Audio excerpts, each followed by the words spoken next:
today's A Mediocre Time with Tom and Dan. The podcast is brought to you by... Why are you doing Duck Professor? Yeah, Duck Professor. I'm bringing him back. I hate Duck Professor. No, but Donald, I have a new invention for you. You're going to love it. Are you clearing me? Goofy came in. Goofy walked in. See, I could do these puppet shows on YouTube you've been talking about. Is the Duck Professor Donald Duck's, like, crazy Uncle Professor? I think all ducks are related, right? Yeah. I mean, looks the same. Yeah, You're asking me. Yeah. Some of my best friends are ducks. I don't know if he wants to. Yeah, I don't know. He's like, don't do that, please. Can you just cut everything up to the ducks? You can just get rid of the extreme duck racism. Just push that into the trash. I just want to sell some floors. Look, man, I got. You could go 12 months, no interest financing on your new floors, your new carpet. Tom, you're getting carpet for me. Why would you do this to me? Why would you do this to me? I just want to sell some floors.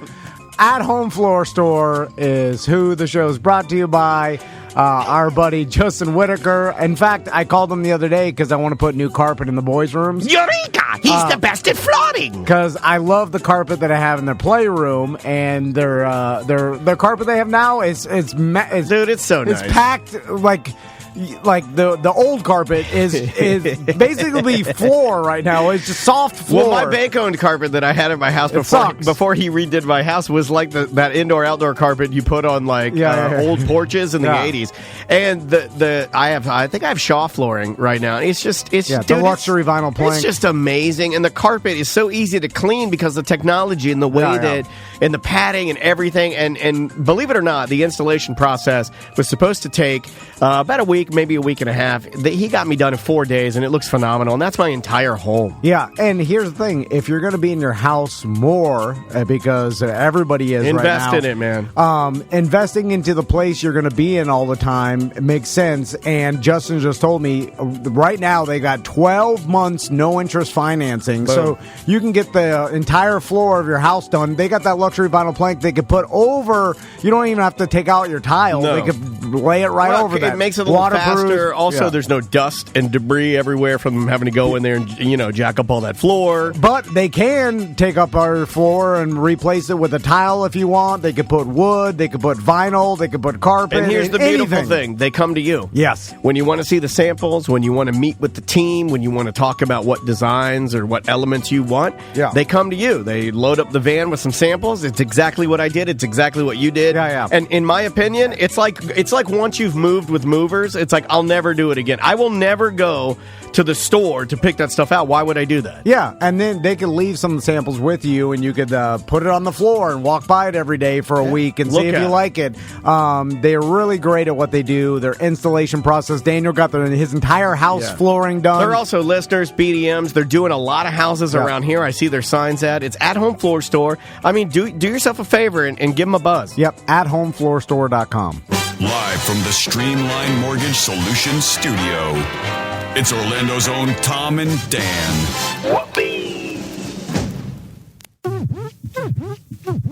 Hello, this is your Mediocre Time with Tom and Dan program. We hope that you will find our presentation precise, joke heavy, and just right. Thanks.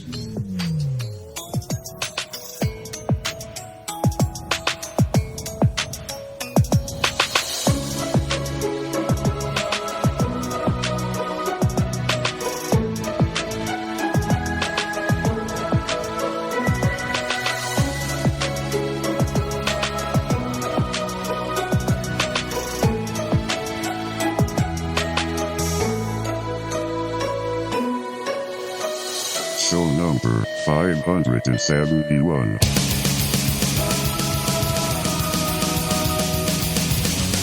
Yes, sir. It's show 571, A Mediocre Time with Tom and Dan. I'm Dan. I'm Tom. Samantha, our producer's here. Hello, Sam. Hello. You're a homeowner. How's that feel? Feels pretty good. Does it really, though? You know what feels bad? What? It is National Pizza Party Day. Oh, my God. We did not have a pizza party. We did not. I had Beefy King. Yes. My wife decided to go to Beefy King. I had two choices. I could go to a Greek restaurant or Beefy King. I said, you decide. She chose Beefy King. Still holds up. It does. Holds up. I try to support on Fridays our local Orlando businesses. Yeah. And BP King is a staple. Butler, sales guy, is here. Hello, Butler. Hello. Hello. You're right. They're all noticing your haircuts. Oh, yeah, we all got haircuts. I went a little 3/4 frog freak out. I just had John the Barber take it all down. I'm growing it back because I like having, well, you like me to have facial hair, Yes. so. And Maisie liked it, but then she said my bristles were prickly because my kids don't, my kid does not like to kiss me, ever. Oh, yeah. She's not sweet to me at all. I barely get hugs. I barely see her. I don't live with my wife, so it's, we don't mention that. odd. very Yeah, we often, don't talk about that. Like my life, your life's an open book. My life's a bit of a shrouded in mystery. Shrouded in mystery. Nobody really knows what I do when I leave here. You don't want to know what I do when I leave here, but let's just say it involves killing people. I want to thank 2 new sponsors that signed up, and we really appreciate it, especially during these times. You goddamn right. Yeah. And because we were definitely concerned, obviously, months ago when everything went down. Like, we're like, well, like, That's a bit of an understatement. but I how is like this that- gonna really shut us down? It could it? We had a few shaky hand holding head in hands, shaky hands moments. Because we don't. It's not like we're a giant corporation to have any sort of massive funds. We're not too big to fail, that's for sure. yeah. We're just small enough to fail easily. Surprisingly easily. Yeah. Like I mean, before this even happened, we were failing. But luckily, the BDM stepped up, and we really appreciate it. And we appreciate everybody supporting our sponsors because, all of our sponsors, they are obviously all dealing with the same thing, but everything looks to be okay right now. And I want to thank Sugarworks Distillery in New Smyrna, Yes, sir. with their awesome whiskey and other rums and Smyrna Shine that they got. They have hand sanitizer. I know our buddy Gannon from Old Kinderhook was they're opening back up, and they were looking for hand sanitizer. We're like, hey, go buy Support local, and they were the one that came to us. They're like, I heard something about a distillery making hand sanitizer. I said, that's Sugarworks. I think they're going to... This is actually right before they signed on. I said, I think they're going to sign on. We're talking with them right now to hopefully do some stuff. And he's like, look, we like to support local. And he gave him a call, and they went on down there because, of course, there are a lot of businesses that need to source hand sanitizer so they can open properly. We need to do this right. We need to be respectful to each other and kind to each other and do this thing right. Yep. And so they are at New Smyrna. They have their products in ABCs. I know they're scattered around where you can get Sugarworks and ABC, but if you ask your local ABC to get some Sugarworks product in, they'll get it in completely because they're in the system. Requestable. It's in the system. All you have to do is get them to source it, and then their rep will deliver whatever you need. They have this one product that, Butler, I'm going to put you on the hunt, and you got to get a hold of them. They have a Shark Bite cinnamon whiskey, correct? I believe, and we just need to. I just think we need to get a hold of some of that. We need to get all the rums. We need to get that shine in here. But we appreciate it. I found some rum. Challenge accepted. I found some rum in a closet over. It's amazing what you'll do when you want booze over the COVID.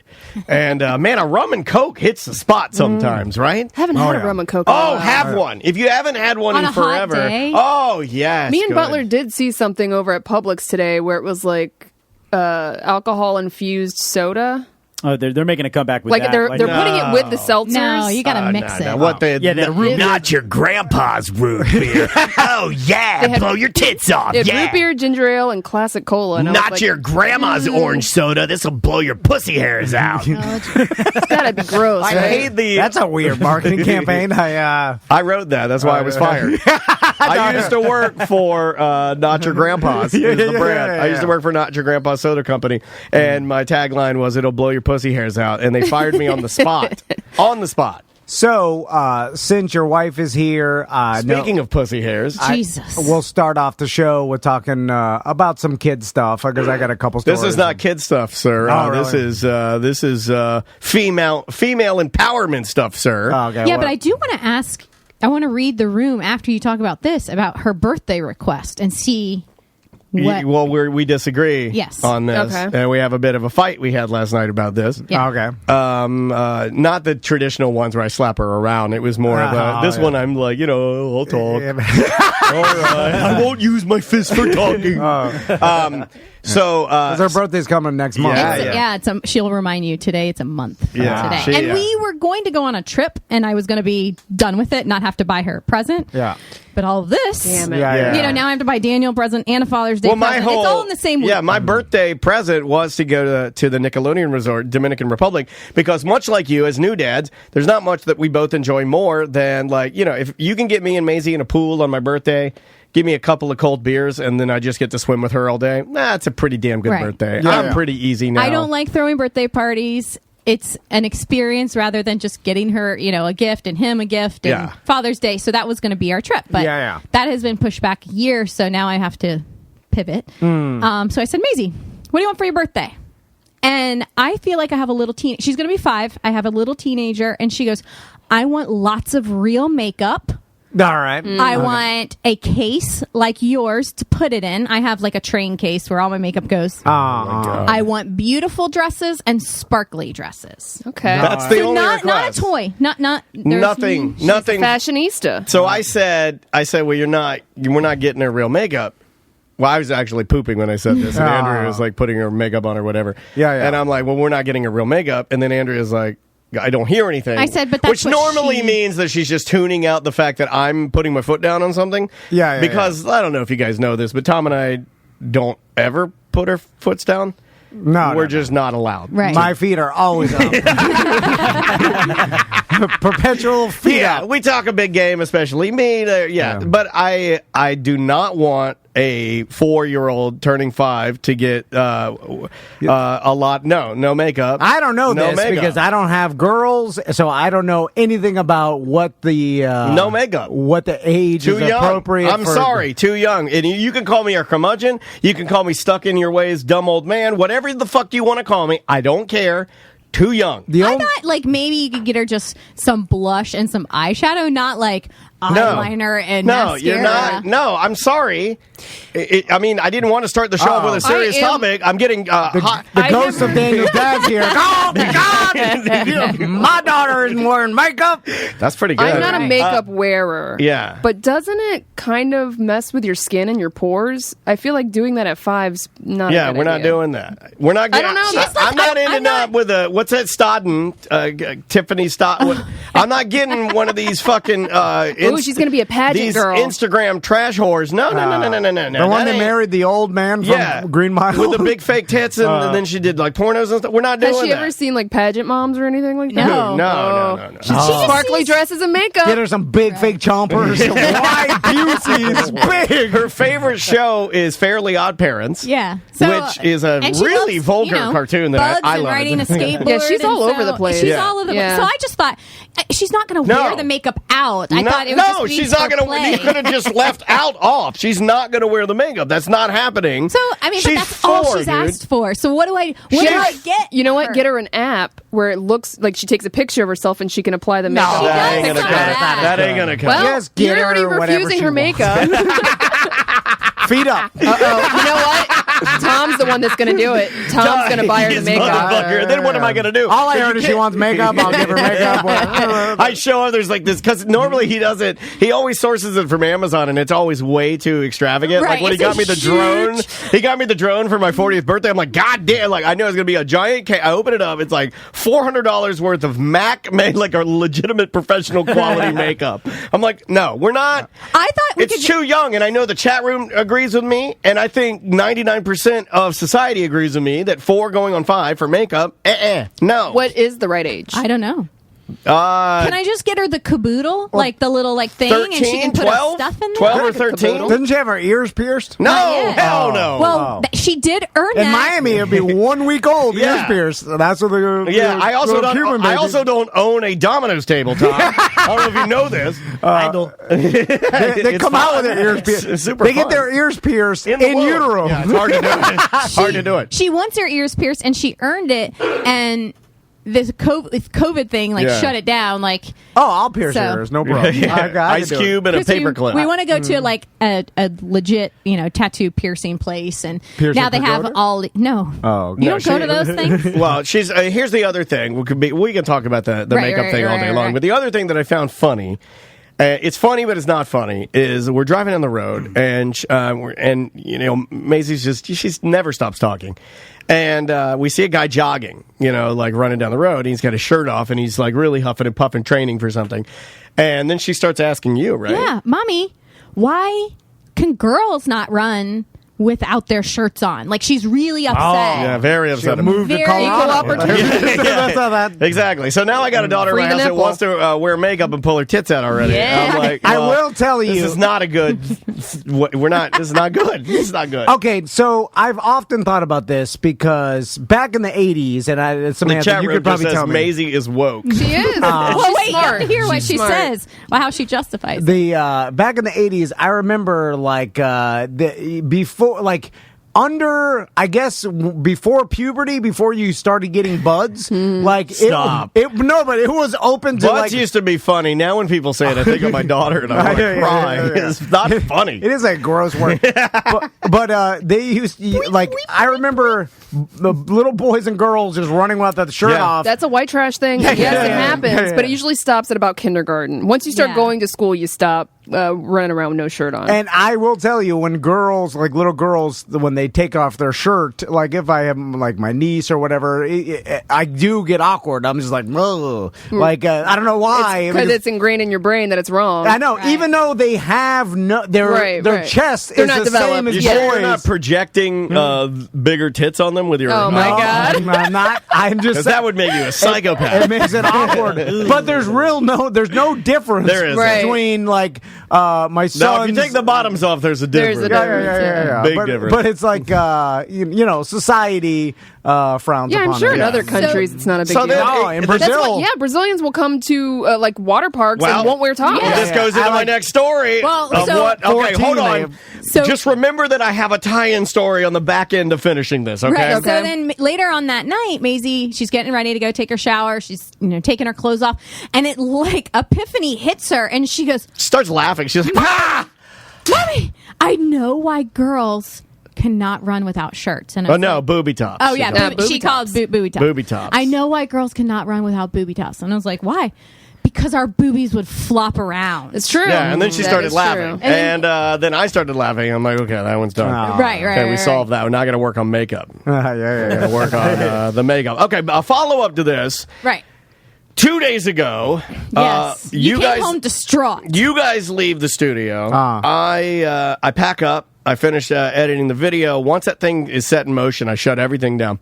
Get on the scooter. I usually go around the back and then shoot up these side streets to get to my road. I go through our little alleyway back here, and I looked to my right. And you said a car was coming the wrong way, so you had to stop. Well, yeah, there was a lady. That happens quite a bit. Yeah, it's just lawless over here. Like people just do whatever the fuck they want. So the car's coming by, and I had to pull over and kind of stop. But then I see a person coming down from the side going to their car.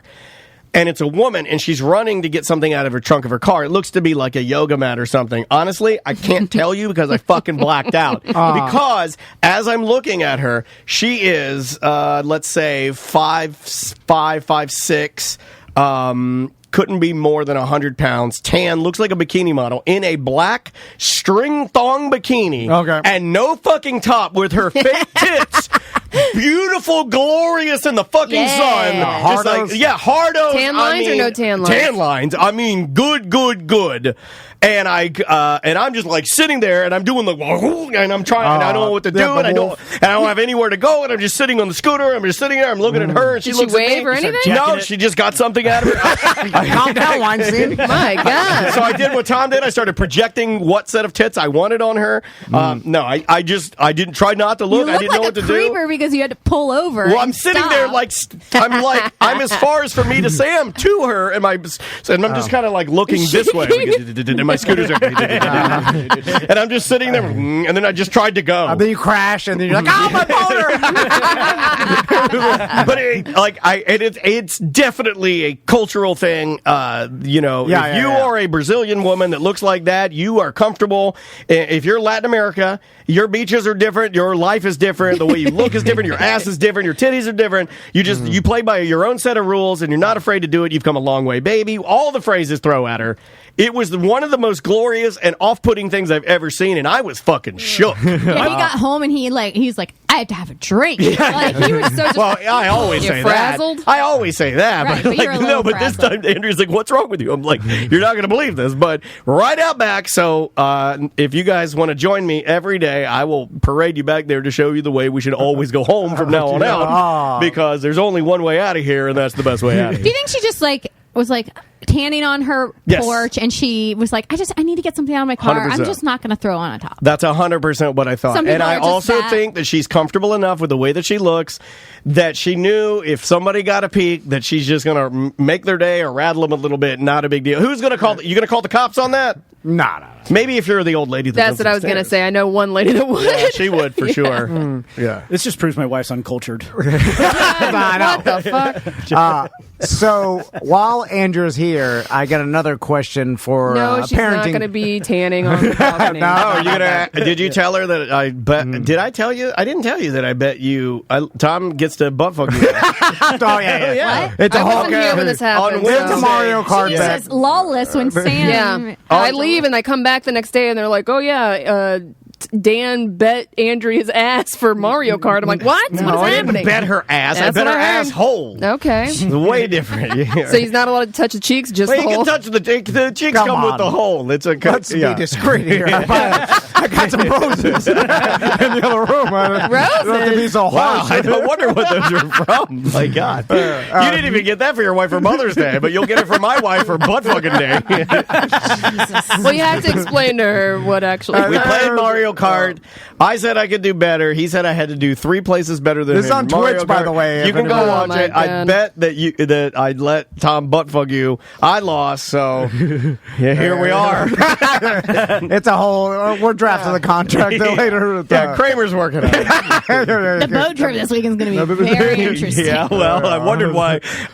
Right after the bet, it was like we got a invite to go possibly check out Tom's boat. I'm like, well, that's a strange place to butt fuck, but hey, I'm not the captain. So this is the question I got. I was sitting and I'm having a conversation with my sons at the end of the night, like we tend to do. Where 3 old men. tell them a story, or they. What are you doing? Yeah, I'm in a car. It's the only. It's the You only. in a car? I'm in a car. Yeah. That happened today in the studio, by the way. Yeah. Yeah, I didn't. What was that? I didn't hear that. Max was mad at you Where for are not you? saying goodbye. Yeah. He Then I- asked, "Where are you?" Tom says, "I'm right here." I swear to God, he said that. And then Crystal's like, Max says you didn't hug him goodbye. I'm like, I did hug you goodbye. I hugged you and I Yeah. kissed your head. And he's like, I forgot. He said he forgot. Yeah. He said my son. This is the difference. Was he watching TV? Was he zoned out when he did it? No, this is always zoned you know out. the difference is Like me. my daughter, like I'm lucky if I've gotten one hug or one kiss the entire time she's been alive. Yeah, she's a pretty cold, stone cold. unfeeling. She's very, very maleficent. She's just a cold, unfeeling, horrible creature. That's the second is topic misunderstood? I want to talk to you about. What? No, go ahead. Disney reference. So, anyway, I'm having a conversation with them. It's the only time they'll talk to me because they just want to stay awake. So I'm using Right. that to Clever. That's clever. To 10:30. to have Have conversations about war with them. Daniel's been asleep for 3. I tell them that. I'm like, Mr. Daniel fell asleep an hour ago, and you goddamn still awake. I've been staying up late. Now that Animal Crossing's in my life, I stay up late, and then I try to get lucky with my wife. I start rubbing her, but then I fall asleep. I think I fall asleep with my hand in your panties sometimes. Weird. It's like the reverse Al Bundy. I was rubbing my wife last night and just slapped my hand, and then she woke up and she's like, I had a dream that an octopus was attacking me. Can't make this stuff up. I don't know what that's about. What were you doing to her? I was like, You're like, that's strange. As you gently look over and your octopus costume is hanging in the closet. my new attack strategy is wait till she falls asleep, then try to initiate it, because then she's like slightly and she doesn't know what's going on. This sounds I think I'm gonna have to cut that part out. She's mad when she's awake. someone got fired from the show for saying that. Hey, my wife. So anyway, talking to my sons, and then we're talking back and forth. Then Tommy asks, he's like, hey, let me hold $1. I think he was asking about the dinosaurs. Oh, God. And then so I started explaining to him, to the best of my ability, how the dinosaurs got extinct. That's kind of sad. So I was like, an asteroid hit, and then it blotted out the sun. I go a little 300. That's not scary. Why would you talk Daddy, about that? are we going to be extinct? Yeah. No. War and extinction now, okay? They're too oblivious. blotted out? Their lives are too good to be scared of anything. Like, I've realized that they literally don't care. They're fine with everything. So I'm telling them that's how, then the dinosaurs that ate all the vegetation, they died first, and then the dinosaurs that eat other dinosaurs, they died because they didn't have any dinosaurs to eat. But I'm like, some dinosaurs survived, and you know what they turned into? And they're like, what? And I'm like, birds. And then they thought that was the funniest thing in the world. And then I was like, I'll explain other evolution to them. Oh, I was my like, God. I was like, do you know how we came from monkeys, but not really monkeys, but primates. We evolved. We started we looked kind of. Are their like eyes monkeys. just glossed over at this point when you said primates? They're finally asleep. Yeah. They don't know what the hell a primate is. This is the only time in their entire lives they listen. Aren't you rolling back all their education? They go to like a Christian preschool. Well, That's what I think. That's right. You're really undoing Obamacare. I forgot about the church school. You're erasing the prior. You're erasing the entire prior administration. Here's where this is where I forgot, because we never talk about this subject. So anyway, I'm like, we started at primates, and then over millions of years, we started walking upright to see over the grasslands and the savannah, and then we evolved with bigger brains. And then I'm like, but I'm like, you don't understand how many years this is, where slowly we evolved. What happened to Adam and Eve? Into to humans, and that's where we came from. Were dinosaurs on the ark? And then Tommy gives it 3 beats. He's like, so God was a monkey? And then I was like, oh, shit. And then I'm like, never dawned on me that, and then I was like, don't know where to go from there. And then I was like, amazing. Kind of. Yeah. And then I slowly walked out with my hands up. The monkey gods. I'm like, hands up, feet up. Don't shoot questions, bro. He did the army crawl out of the room. And then so God is a monkey. I love it. So this is my question to you, Andrea. I obviously went too far into evolution for that, but then now, if they ever ask me again, I don't know where to go from that, because I they'll forget. Luckily, they'll forget. Yeah. Hopefully. So you can say, science explains this. Some people believe in this. Yeah, you can do that. That's fair. So, and then, science shows us that this is what A, B, and C happens. You're pretty good about giving me a choice of not school, a choice of believing facts, but there are some people that believe that we came from, Adam and Eve, and because a couple times we've had to talk about. They can decide what they want. I can't say that with a straight face, though. Well, Adam and Eve. I know. Well, it's like a couple times we've had to breach the conversation with Maisie about boys being able to wear dresses, or boys dating boys or girls dating girls. Right. And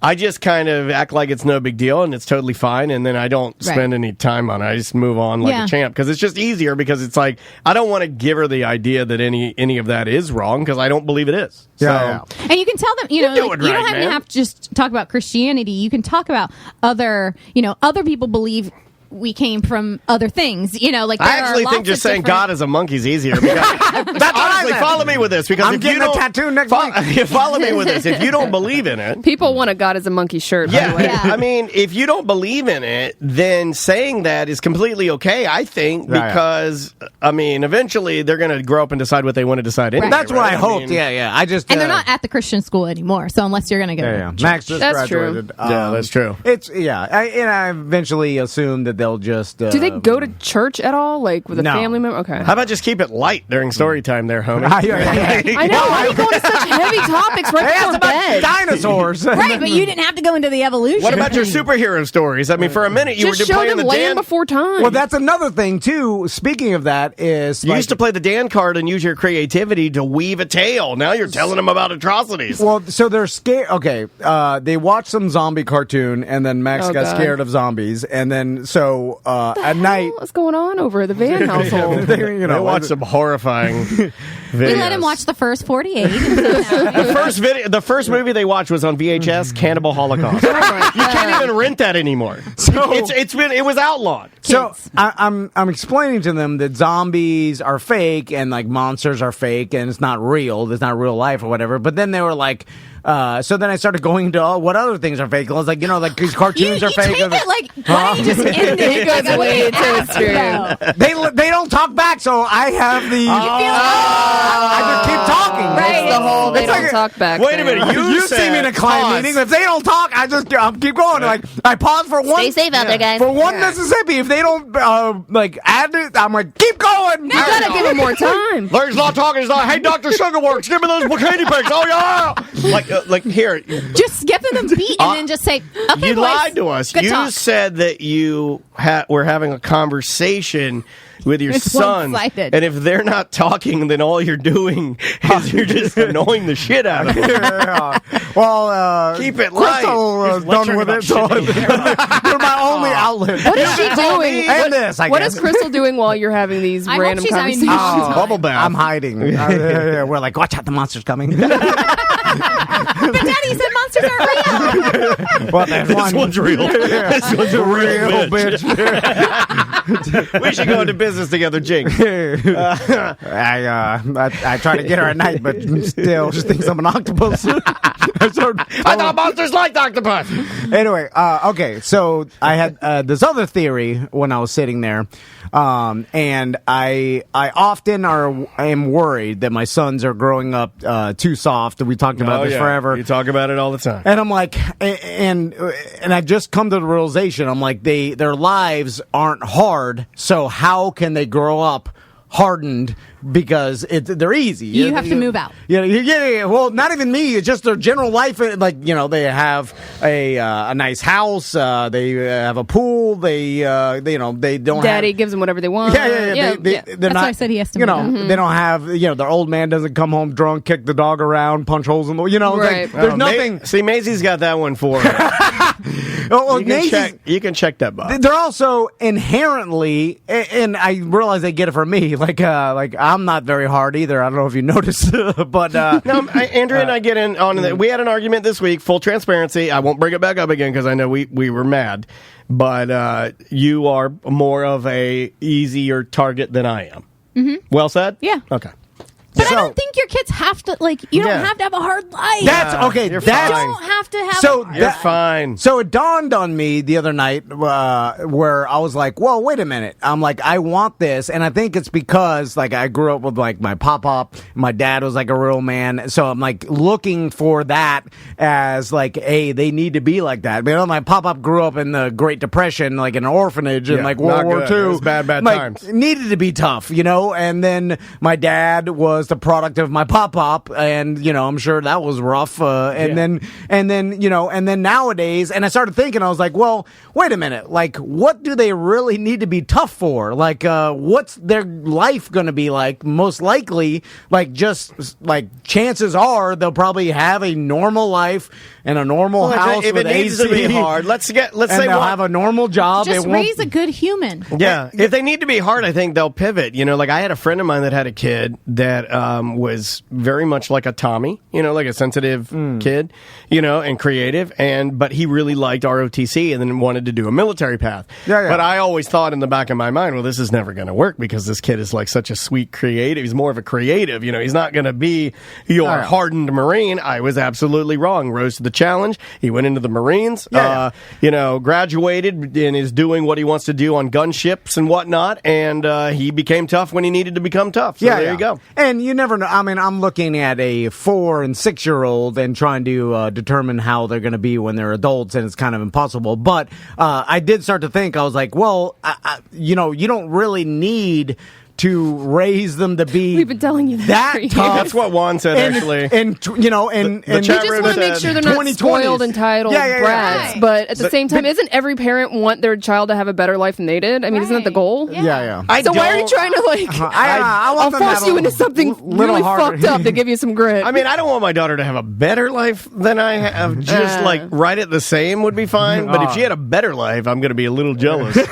So I right at the same, same level. Because I did feel that's fair. I did start to think, I was like, wait, if you were ridiculously tough nowadays, like you'd be like similar to what's the guy, the character from The Revenant, Leonardo DiCaprio, like that guy, like he needed to be tough back then because they're fucking wolves. He's living in the wilderness. Like, there's a lot. You were attacked by a bear. Like a lot of shit could go down that you need to be tough for during that time period. Like if he lived in 2020 over toughness, it's a waste of being tough. And if in his teen years Tommy wants to live out in the woods, he will learn those life skills. Yeah. He'll gather the skills he needs. Right. Sure. But I did think, I was like, but the only stipulation or the only problem with this, if the world did end, you're going to have to suck Mad Max's dick or be a scientist or something because you're not tough enough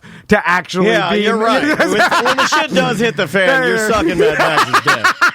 That I can agree with. And that would be the only downfall. That really goes for anybody that's not as tough as Mad Max. Or be a scientist to create his flying machine, something. Yeah. You're not going to... well, even if you create the flying machine, chances are some guy with guns is going to come and make you suck his dick.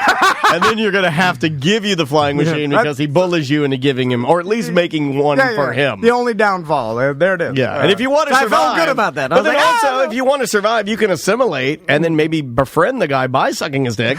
And then maybe you guys become like a team. And hey, if the only penance is to suck the guy's dick and you're safe... Yeah. But I think you also does he get to suck your dick too, though, or is it just like a one? No, Mad Max. He's not sucking anyone's dick. I don't think Mad Max has ever sucked a dick. He's like flapping around with it. Like, no, I don't think he is. I don't think he's into flick it a bro. little bit. I don't think that's gay, bro. Yeah. Spit on it. It's only gay if you do it. If it's done to you, It's like the Middle Yeah, East. it's fine. I've heard it. So you're going to stop worrying about trying to harden your kids? No, he'll talk about it next week. It's a constant battle for me. Shit or get off the See, pot. I want my daughter to be more lovey and more sweet. Yeah, Daniel, we were actually laying in bed. He was like, I wish she would come and lay in our bed. Like she never has ever come to sleep in our bed or lay in our bed. Dude, I beg her to. I say, please sleep with me. Like, come, let's watch cartoons. I'll let you stay up as late as you want. She'll say, nah, I like my bed. And then I get in her bed and she's like, get out of my bed. And I'm like, oh my God, you bitch. Yeah, she's just not sweet. Every morning the boys go, it's cuddle time for 5 minutes. Then they invite me over. They're like, it's family cuddle time. Over? Because they cuddle together for 5 minutes. I'm kind of hard like that too because I was like, I would not do cuddle time. I'm like, nope, my alarm's gone off. I have to get up. I have to get dressed. Yeah, nobody cuddles with me. Not even Caesar. He can't fucking hear me. My wife thinks I'm disgusting. My daughter thinks I'm stupid. Just lay in bed by myself. It's always my only friends are all the cam girls on X videos. Get ready. Those are my real friends.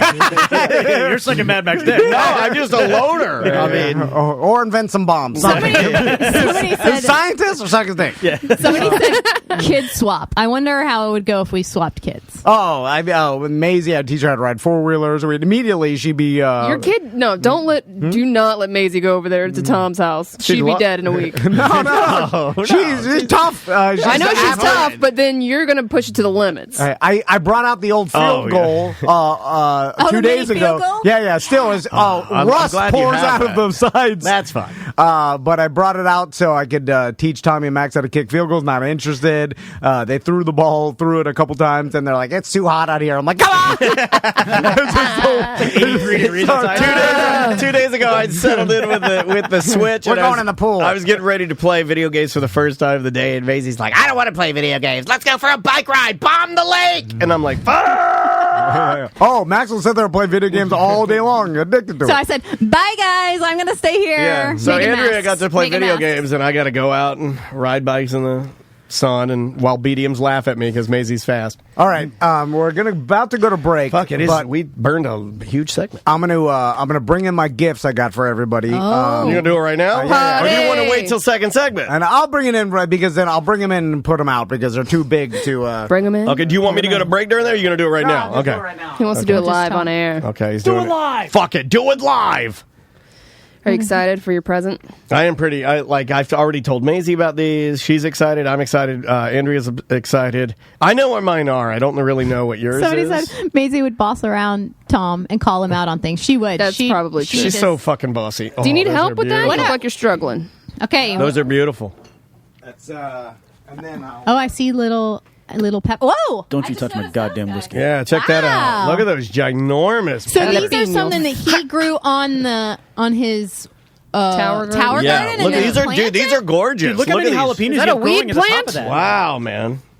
I hope he just tipped it all over on a No, mother's no, lap. look at that. Look how good this is. It's fine. Couple of little turd what nugs. happened? Oh, Yeah, well, it's fine. So you These grew are- this in your your tower garden? Well, yeah, they grew, and then I propagated a branch, then put it in water. They grew roots, and then I potted it. And Wow, dude, these are great.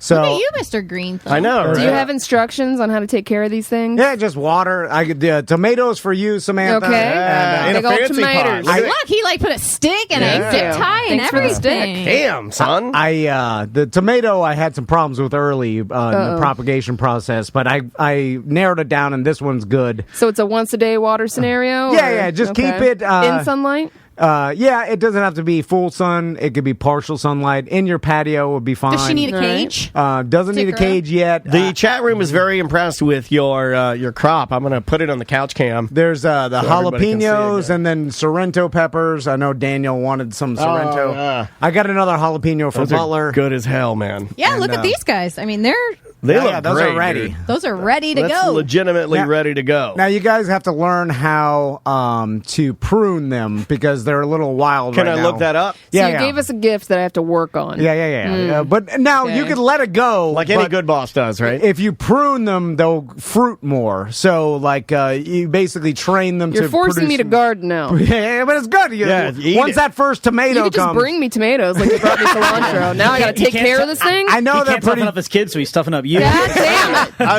don't know if what? this is toughening up. Do you but want to suck Mad Max's tomatoes?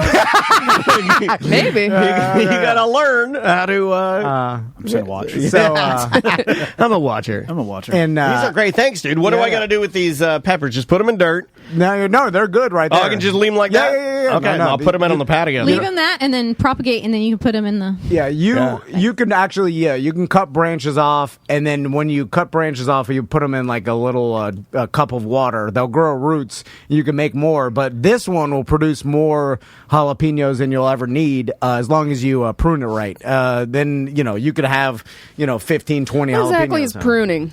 It's basically clipping off the top new growth, and it spawns growth from the bottom, making How often you got to do that? it more bushy. Not like once every 2 weeks or Oh, okay. whatever. That's not bad. Yeah. Daniel, this is you and Maisie's project. Can I just use scissors? Do I have to buy like No, scissors, garden tools? Scissors. You can Okay. pinch it with your fingers, especially Nice, the rip it tomatoes. off, okay. Yeah. It's no big deal. They're Bite it off. plants are easy. They basically just grow. I love it, dude. Thank you. There's not much to them. I appreciate that. Are we doing? Do we want to do our shot now or later? At the end of the show, I didn't know where we were. Yeah, gonna let's do it now. All right, let's do it now. We'll do our shot. You're dedicating this one to someone specific, right? Yeah, I'll let me put our reverb on so we sound official. This one goes out to Howie, our good friend Howie Davenport. Guy's been a listener for many years. Knew you and I both when we were on the Monsters. Yep. Then followed us to starting our own company and doing this show.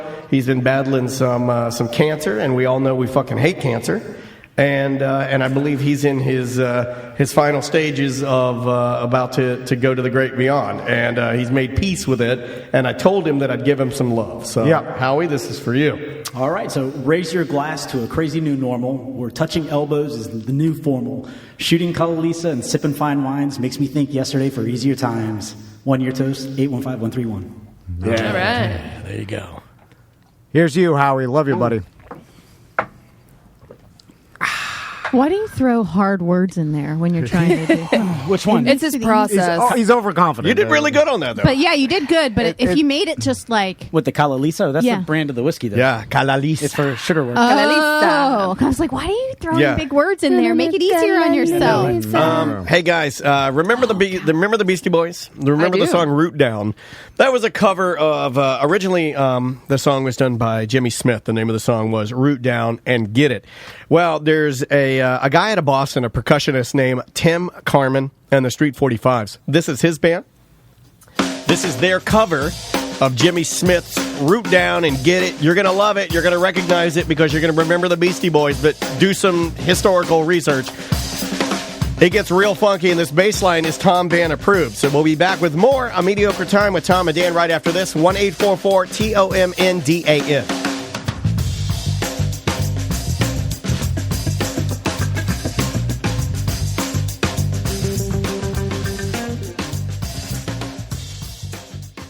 You're on lockdown, but your holes are aching. You need to suck dick, maybe slap some bacon. Put it in your puss. No. Put it in your butt. No. Put it in both. No. Cause you don't give a fuck. You got holes, big old holes. Put something in your hole. No. They don't want that. I don't That was soulful, heartfelt, honest. Yeah. I mean, what more do you want in an ad? I guess maybe the information they gave us. Yes, the information they gave us. Yeah. You guys, the duck again. It says Put something in your hole. No, not the duck.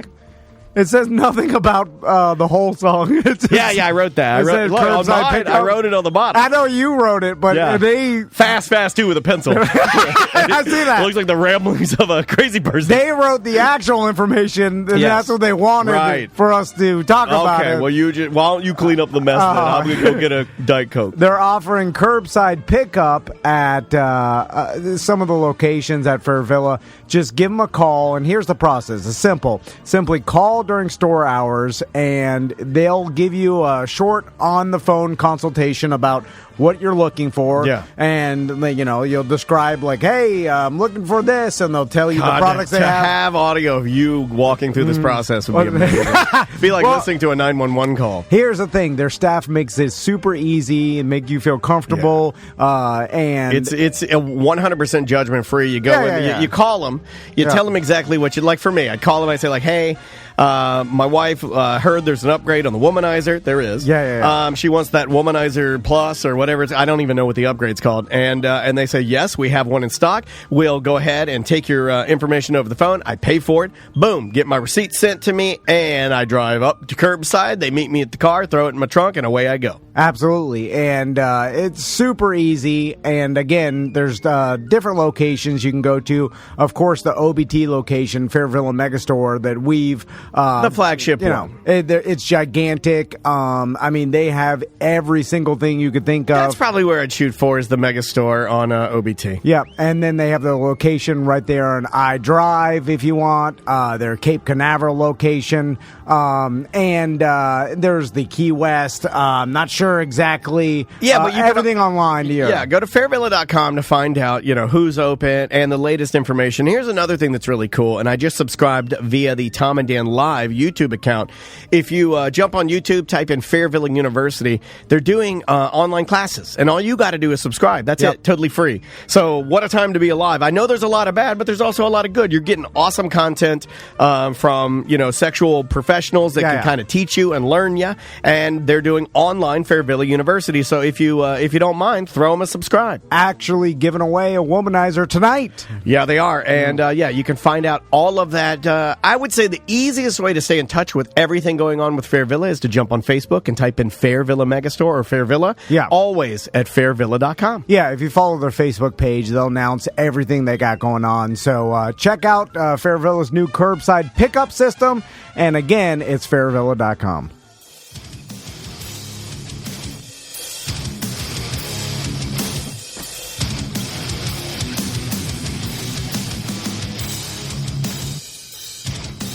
You know what? Yeah, that's Pariah Mike's. That's Pariah Mike's band, Ire and Sentiment, with their song "Become the Gray," which I said was written about every morning radio show host Dick.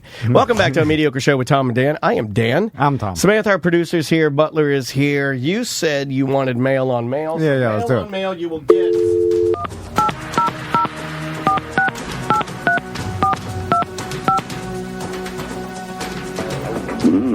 Hey guys, thanks for calling 1-800-HOT-DICK, the place to find real action with real men. To make it even better, we've got new low prices. So low, we're practically giving it away free. If you are a man seeking a woman, press 1. If you are a woman seeking a man, press 2. If you are a man seeking a man, press 3. Mail on mail. Mail on Mail brought to you by another new sponsor that signed up this week, which we appreciate. We really do. Oh, my God. And we actually did a little go-to show on ACT for Thursday, if you want to check it out. Goldsmith Jewelry. David Lair, I got a ring made for my wife for Mother's Day, and I started talking to the owner, David Lair, and, we started talking about business, and, they just opened back up, and then I was like, man, all these years we've always, Daniel's got his wedding ring. My ring that I have on, they actually took my father's ring after he passed, before I got married, and they poured his ring in the center of my ring. Yeah. So I always have my dad with me wherever I go. Yeah, it gets me a little bit, but it's awesome. They do specialize in custom jewelry and stuff. That does not break the bank. You can get a better ring custom made and for less money with a better diamond than if you go to some place and they steal from you, because they will. It's a scam in a lot of places. They made Crystal's engagement ring, wedding ring. They made Andrea's. Her earrings. The only jewelry I've ever bought was from Goldsmith. Anyway, so we were talking to David, and I was like, you should definitely be an advertiser, and so they are now. And if you're looking for any sort of jewelry as a present or watches, can I talk custom about the made. dog? Yeah. Can I talk about what happened? David has a new puppy named Shadow. And it's a girl, little boy. I think it's a boy. Just a beautiful German Shepherd puppy, and it's there, and it's the mascot. They're foot traffic in there is. It was behind in the back. Back with the jewelers back there, and there's like that one real man that didn't talk was back there. Man, he was carving. Yeah. Did you even peek at what he was doing? It was super intricate. That little guy. He was just going to town on something, and it's some of the most intricate. Was he like a dwarf? Because you did like one of these. Right? He's got fairies working for him. He has an army of fairies. No, but they use kind of slaves. They use new technology and old technology, so they have this 3D printer that prints in two different colored waxes, a blue wax and a red wax. The red wax is the stabilizing wax. The blue wax is the actual rendering of your ring. The red wax holds the blue wax in place. They drop it into this liquid. It dissolves the blue wax, or the red wax rather, and then you have a perfect mold. Perfect mold of whatever your ring would look like, and then that's how they form the jewelry. It's fucking amazing. But anyway, the dog, I love puppies. I want a puppy right now. Andrea has to fight me on it. I want one real bad.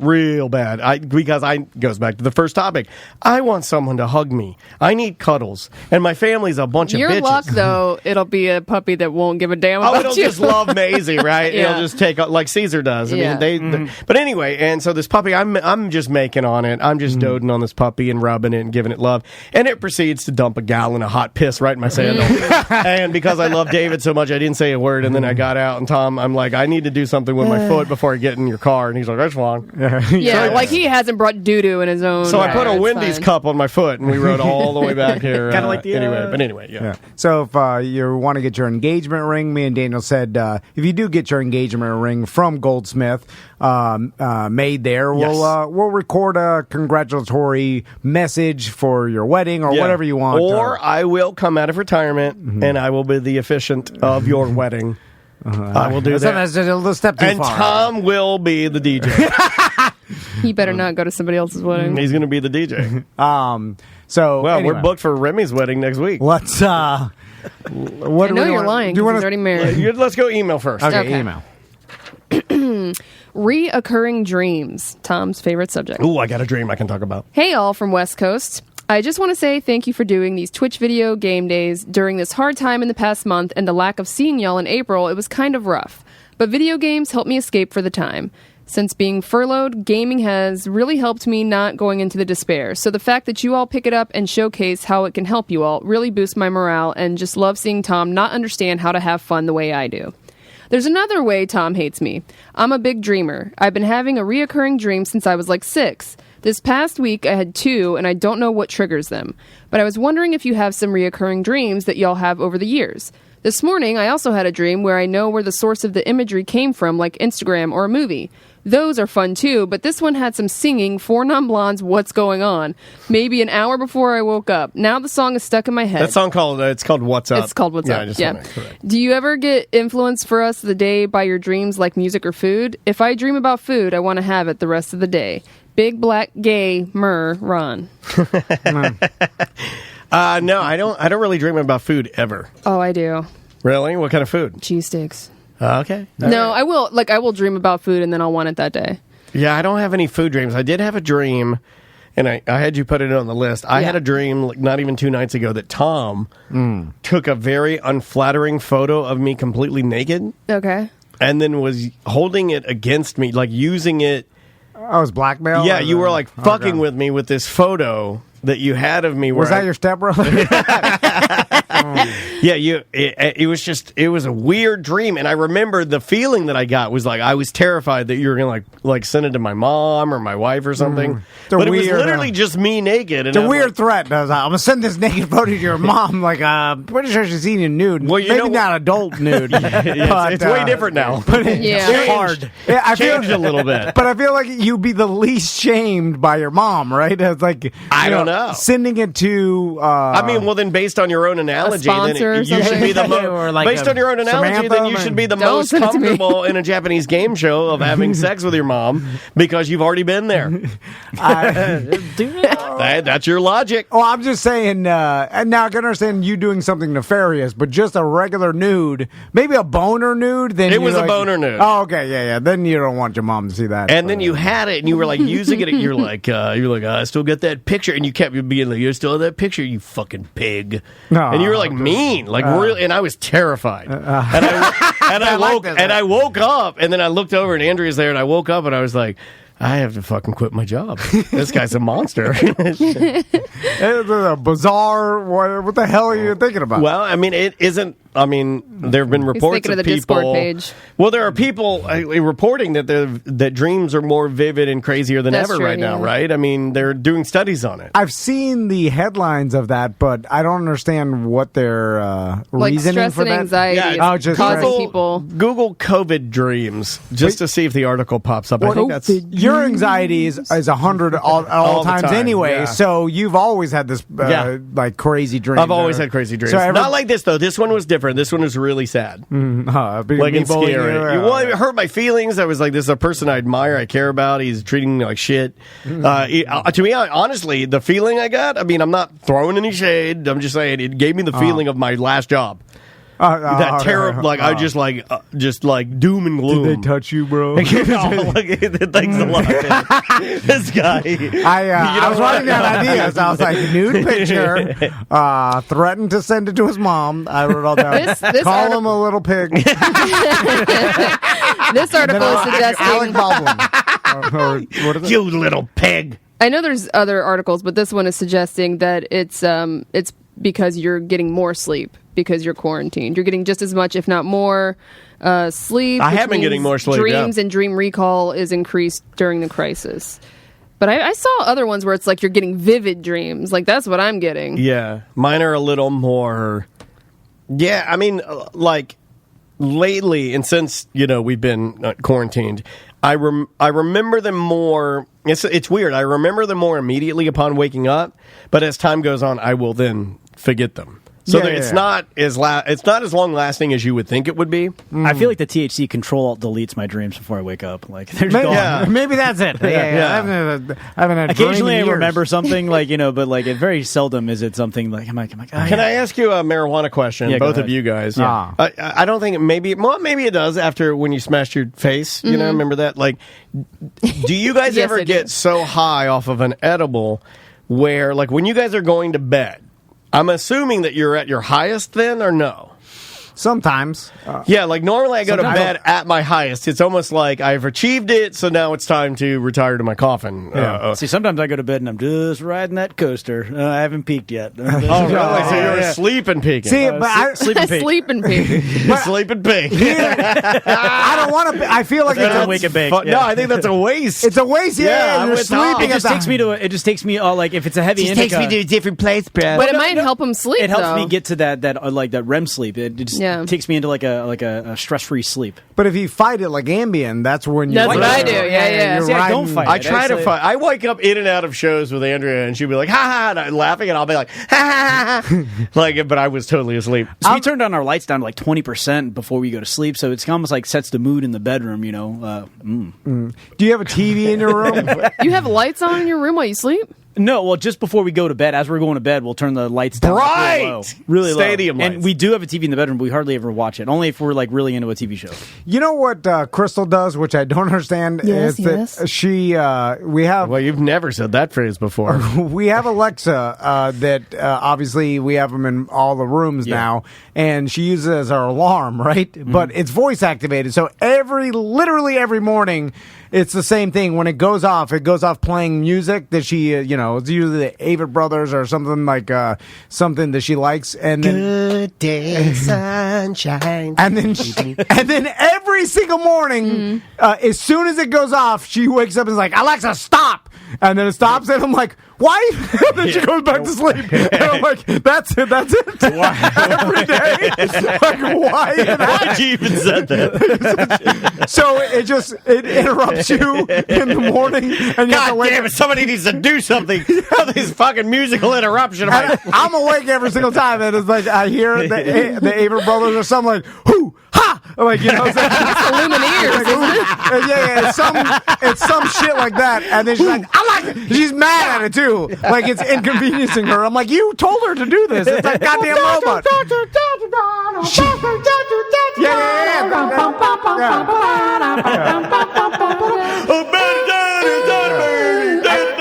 Alexa, stop! She's yelling. Goddamn! First year, they're aggressive.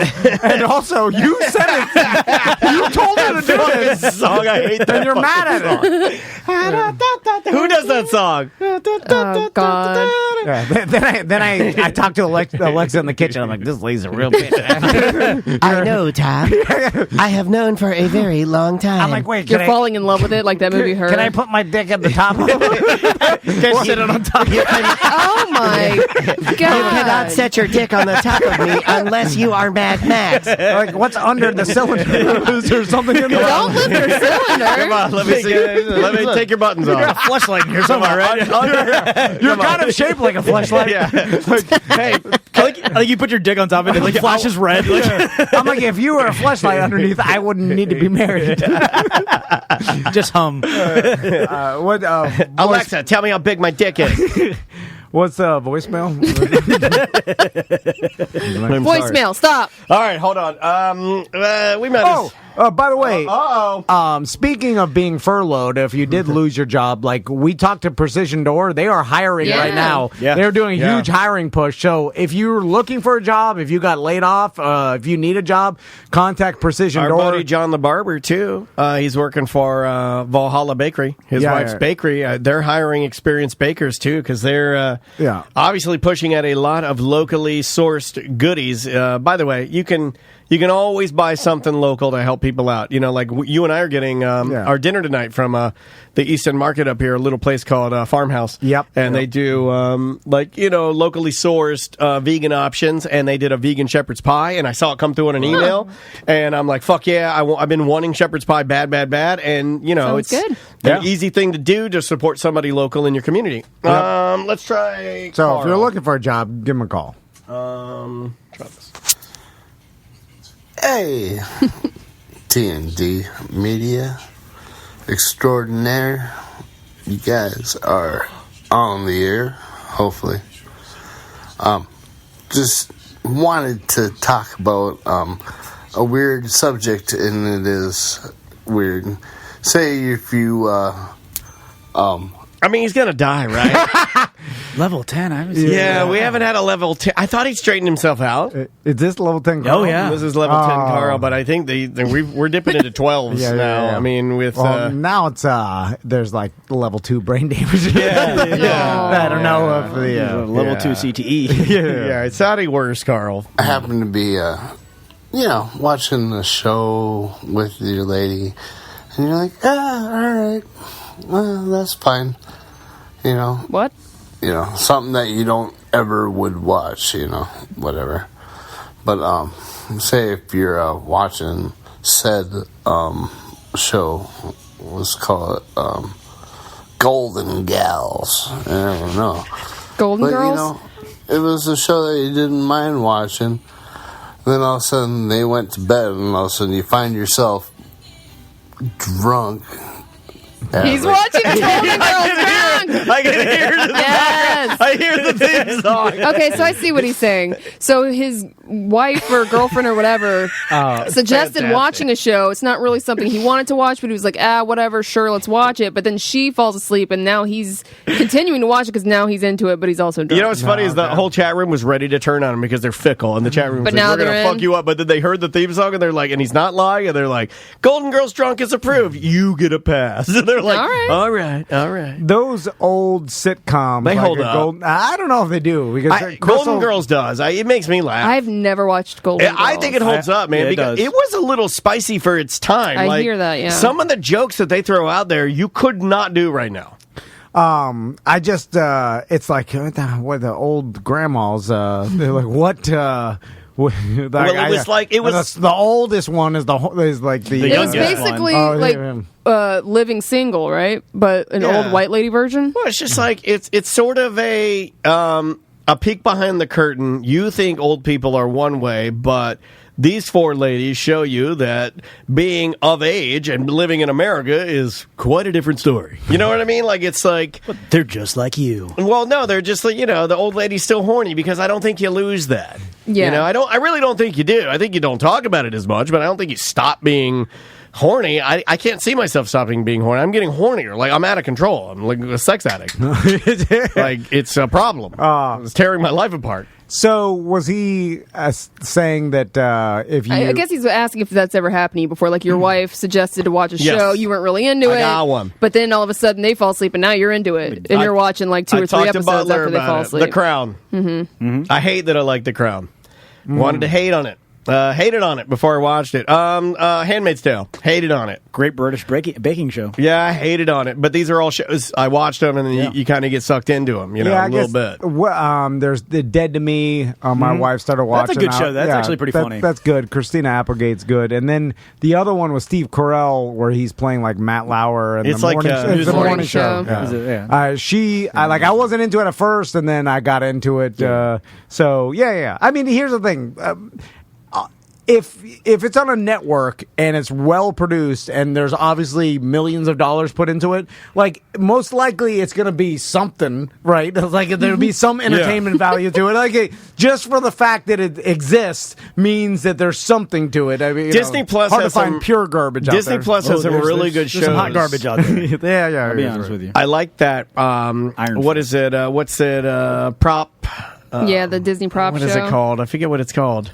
I gotta look it up. You were telling me about this. The prop show, Nightmare Before Christmas. Yeah, that was the last. Prop Culture. Prop Culture. Yeah, that's a great show. What is it? It's just a guy who has a really outlandish collection of movie props, and he goes around basically giving you the history of the movie, how the props were made, and then he kind of finds the ones that maybe he doesn't own. He owns a lot, or he'll visit people that were in the movie and show them some of the props from the movie they were in. Yeah, and then get their story. So like he went to Danny Elfman's house, and Danny has obviously, because he's the quote singing voice for Jack Skellington from that movie. He has one, and then they show you the techniques and how it was made and how it can deteriorate, how to save it. It's neat. It's really, really neat. And then on there's another show that we're going to start tonight. That all the kid shows on there about like the kid cooking show is really good, and the one that's like young adults and kids building.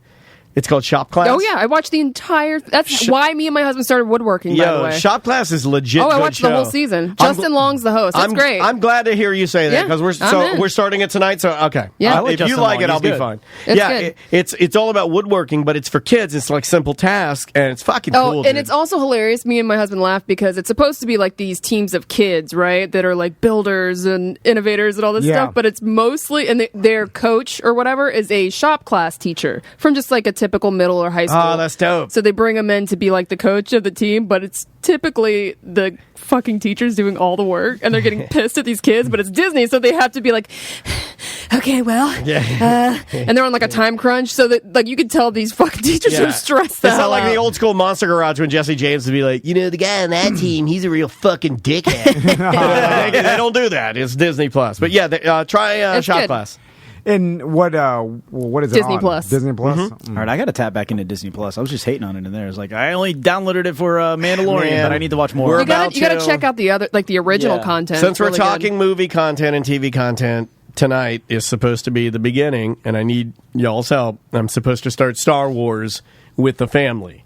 Do I go in how they were released, or is there? That's how I watched it. Okay. Ask the nerd here. Yeah, ask the nerd. Yeah, you go in how they're released because otherwise it totally destroys the story that everything led up to in the first three. You'll find out that Darth is the father. Yeah. Okay. That's true. It reveals it. So it's too much reveal if you watch the first. So just go in the original. Go in the original order. Maisie's not as scared of that or anything. Not really. My sons are too scared of that. They're too scared for Harry Potter. Like Harry Potter, like Tommy's like, I'll be ready when I'm 14. 14. He always throws his. He's a good boy. Like he throws. You ask him when's he going to be ready? Yeah. Like that's so cute. I'm like, God damn! What are you? The Navy dive table? You're too conservative. I like it. You know what? You do need to give him some first, grit. You're ready. Yeah, I know. That's what I'm talking about. He can't watch Harry Potter till he's 14. Well, he says that. I know. I want to show it to him now. Force him like a Clockwork Orange. Peel his eyes open and make him watch Harry Potter. They watched some animated short, and Max got freaked the fuck out over at Mom's house. It was about. Was it the Bao Bun one? No, dude, that's twisted as that's fuck. No, I'll show it to you. It's the. That shit scared me. Daniel, look up "Kid turns into watermelon." No! All right, and so you're on one of your racist websites. What are you watching? It's so I picked up Max from my mom's house the other day, and then Max was all freaked out, and he's saying his stomach hurts or whatever, and I was like, that's weird. He like never acts like this or whatever, and then finally he blurts out that he watched something. Oh, I got it. Watermelon, a cautionary tale. So he blurts out that he's like, I watched a video I wasn't supposed to, and then I got two black bulls 69. They were gay. I guess the lady shit everywhere. Grapefruit. It was a shit nightmare. The lady was shitting cum everywhere. Yeah. That's immediately what hit. I was like, "What'd you watch? What did you tell me? Was there a great raft involved?" And then he told me he started to describe this watermelon cartoon that he watched, and the fact that he then got scared that he was going to turn into a watermelon. I think I know the plot. Let me guess. And he eats a watermelon with seeds, and then that's it. So it's everybody knew that myth as a kid, though. So I guess they did. Man, your kids are soft. I know. Oh, look, he's turning into. So then, that's not terrifying at all. Jesus. Yeah, it's pretty terrifying. He's got vines growing out of him, and then everybody's mad, and they're cutting his vines off, and the vines are coming out of his chainsaw. God damn! They busted a chainsaw out? Yeah. This is a weird. I don't know what this is or who made it. It's got 22 million views. So it's crazy. CGI animated short film, Watermelon Cautionary Tale.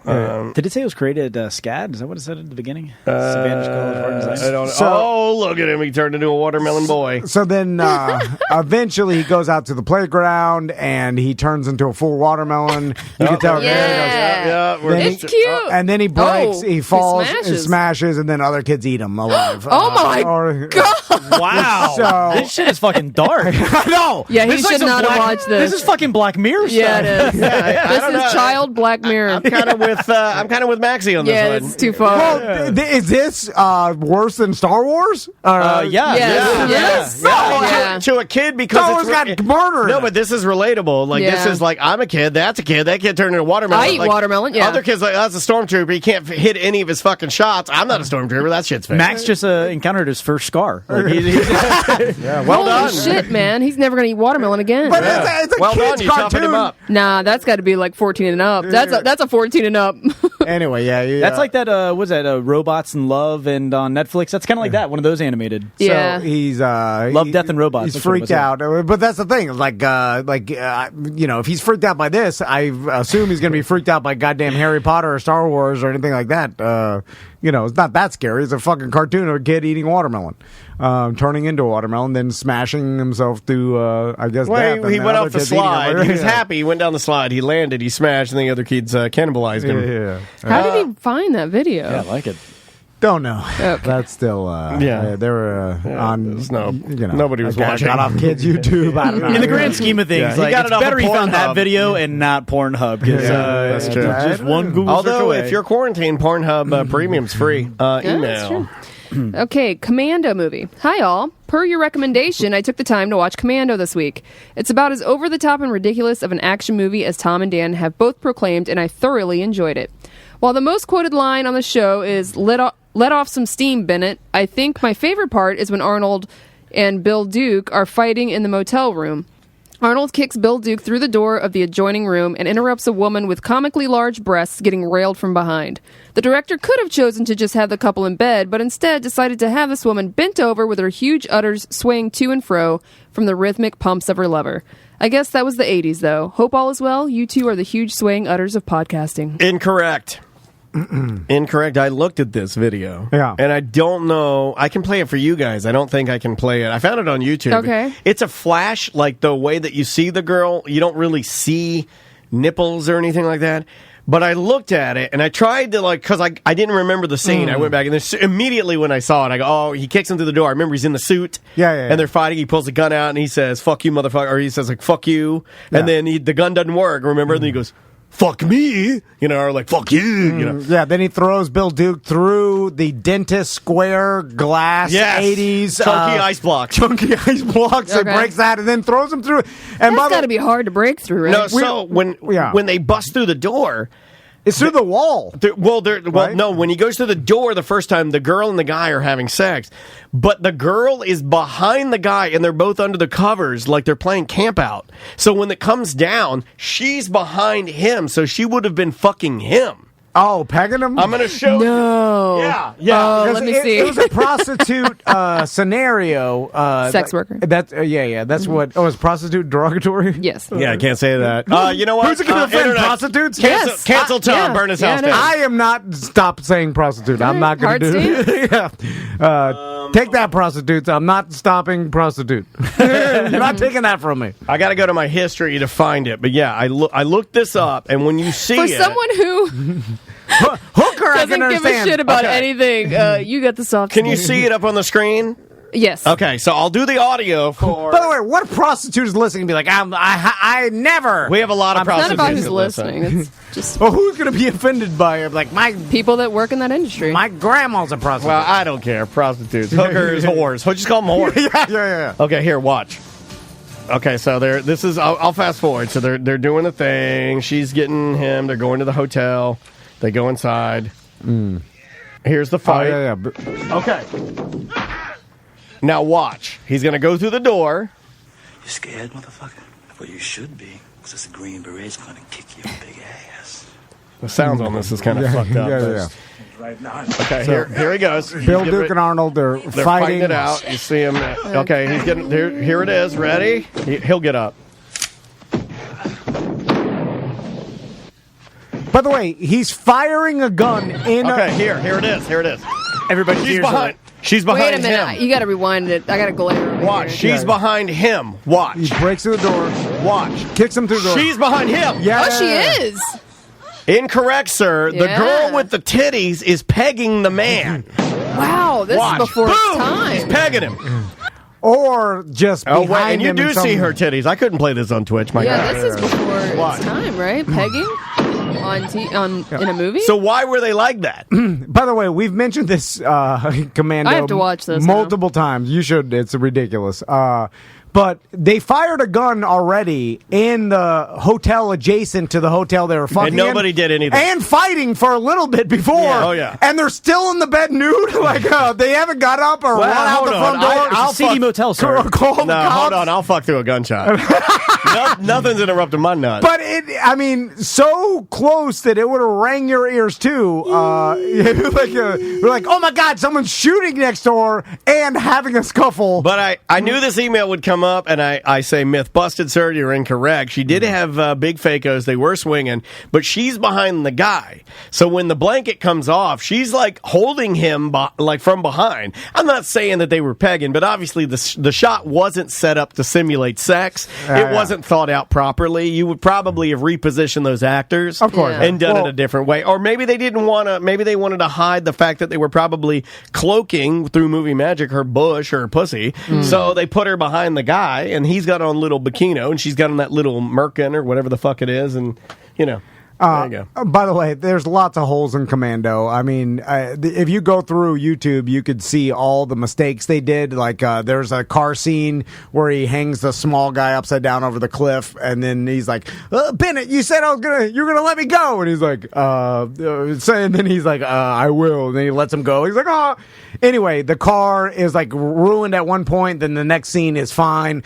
A bunch of indiscrepancies in the movie. Is this movie just a hunk of trash? Yes, it is, but it's an awesome action but you'll movie. enjoy it. But the greatest... You gotta have a lot of whiskey. And laugh with your husband. It'll be okay. fun. And spoiler alert, but before he goes to the island to, I guess... What's the plot Bennett's of the bad Commando? Guy. Okay, I'll tell you the plot.